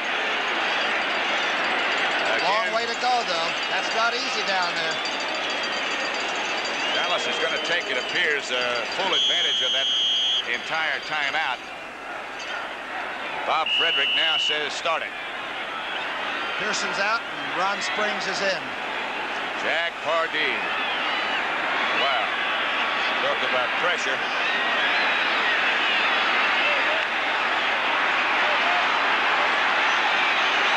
Springs goes out, and Preston Pearson comes in and lines up behind Staubach. They operate from the shotgun, 45 seconds left to play. Staubach looking, throwing. Tony Hill has it knocked away. Ray Waddy on the coverage. Hill was the intended receiver. It'll be 2nd down and goal from the 8. Everybody gasped in the stadium. I've never seen so many people coming in and out. Some of them have come back and forth twice. It is no wonder that they wind up with not enough or too many people on the field from time to time. Wilson now goes out. And I think they have the correct contingent there on 2nd down and goal from the 8. They've got 11. Staubach lines up under center this time with Springs and Pearson behind him. He throws. Tony Hill got it. Touchdown, Dallas. And now the extra point. Don't forget what's coming. And don't forget either that Washington still has 2 timeouts left. Look at this Dallas team in the other end zone now. Nobody wants to go to Philadelphia. But you gotta go.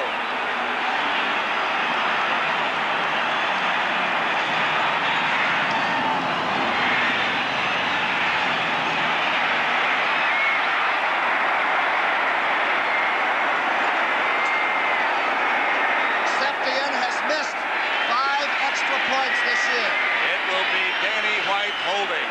Raphael Septien with an extra point that could mean the championship. I saw Tampa Bay lose a game like this earlier in the year. Septien is good.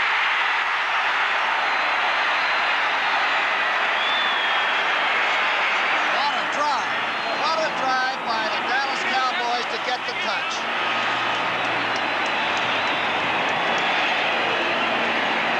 You don't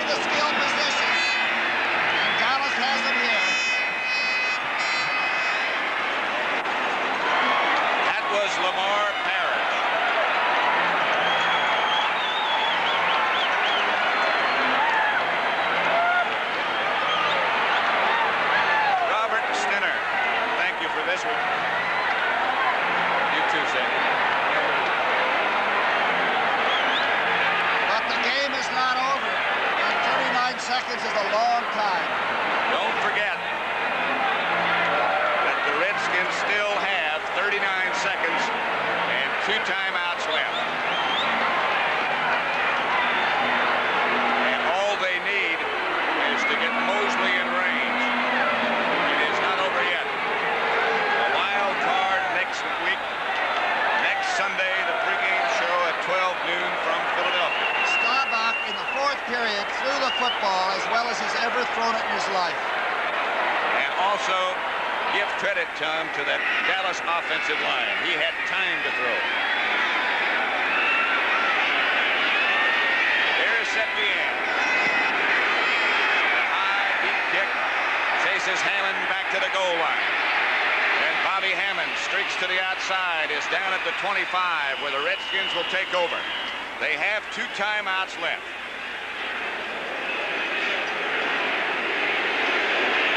It looked as if the game was in the bag for Washington. If you look at that frantic bench at the moment, Theismann will, of course, be the quarterback. What a job. What a job the Skins have done with this team. Mark Mosley, loosening up behind the bench, knows what might be facing him. Redskin kicker get hit from 50 yards. Those of you who watched Philadelphia beat Houston, welcome to a wild one at Texas Stadium. Outside is Harmon. Penalty marker goes down. Harmon does not quite get back to the line of scrimmage, I don't believe. Would it be offensive holding? Mike Hegman made the tackle. I started to say before that play began, those of you who watched the Eagles defeat the Houston Oilers, Texas Stadium has seen some scene this afternoon. Tom Brookshire and Pat Summerall here. Dallas trailed 34-21. It looked like the Redskins had it wrapped up. They have roared back with 2 touchdowns, and they lead by 1 now. Offensive holding, number 73, first down. Jeff Williams. I have never seen a game shift back and forth as swiftly as this contest. I don't think I have either. Washington still has their 2 timeouts left. John McDaniel out wide to the left. Harvey Martin chases Theismann and knocks him down and causes him to underthrow. 22 seconds left on the clock.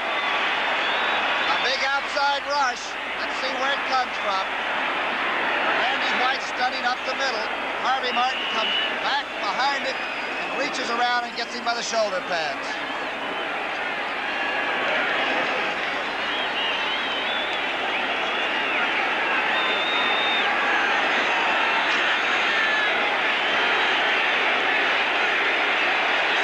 Theismann again operates on 2nd down and 20. He drops, and again Harvey Martin chases and forces.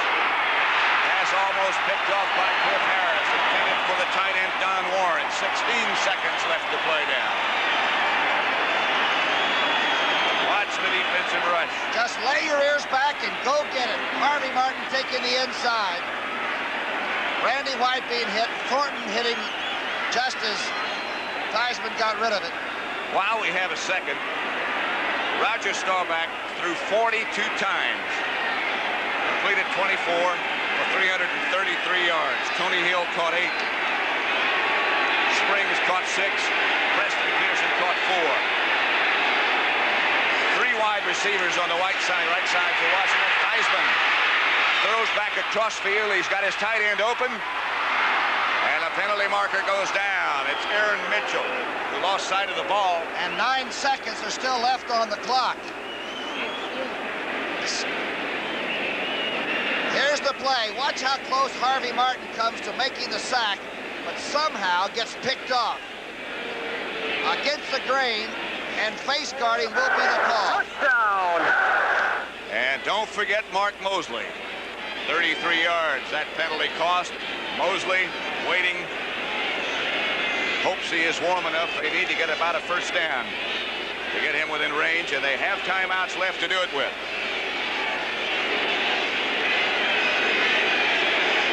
Maybe I'm not cut out for this. I can't take a lot of this. I don't think they take a chance on a running play. Maybe it's a draw and a quick timeout. Gotta throw it. Gotta throw, I think. on a sprint out. Does throw. Overthrown. Even Mosley can't get it there from here, but that stops the clock with 5 seconds. Good coverage by Guy Brown, the big linebacker. The Dallas people are still taking notes on the sidelines. Has Theismann been cool? Throughout. 35-34 Dallas. The intended receiver was John McDaniel on that last play. Mark Mosley with his wild bunch towel tucked into his pants. Theismann is his holder. Theismann is his leader, and he's the quarterback at the moment. Mosley has made a field goal from the 53-yard line. That's his longest of this year. Theismann throws. He's got at the 41. Game is over. Game is over. They use the 5 seconds. The game is over. A completed pass. Wait a minute. The scoreboard clock says the game is over. It may not be. They may have 1 second left to play. There are a lot of people down walking around on the field that are not players. The argument still goes on. The scoreboard clock showed that the game was over, and it is. Dallas 35. Washington 34. Pass was complete. The Redskin tight end Don Warren down at the 40. It would have been an almost impossible effort for Mosley, but they could have tried it. I'm sure they would have. Here's the clock again. Let's see. Theismann throws. Pass is complete. He is down. And Clarence Herman is asking for timeout, but that's not his responsibility, is it? I think the Redskins got an argument. Clock ran out. Landry. That expression is still never changed, and Dallas is the NFC's Eastern Division champion. A stirring comeback, 35-34 over the Washington Redskins. So from an out-of-breath and wild Texas Stadium for Tom Brookshire, this is Pat Summerall saying good night.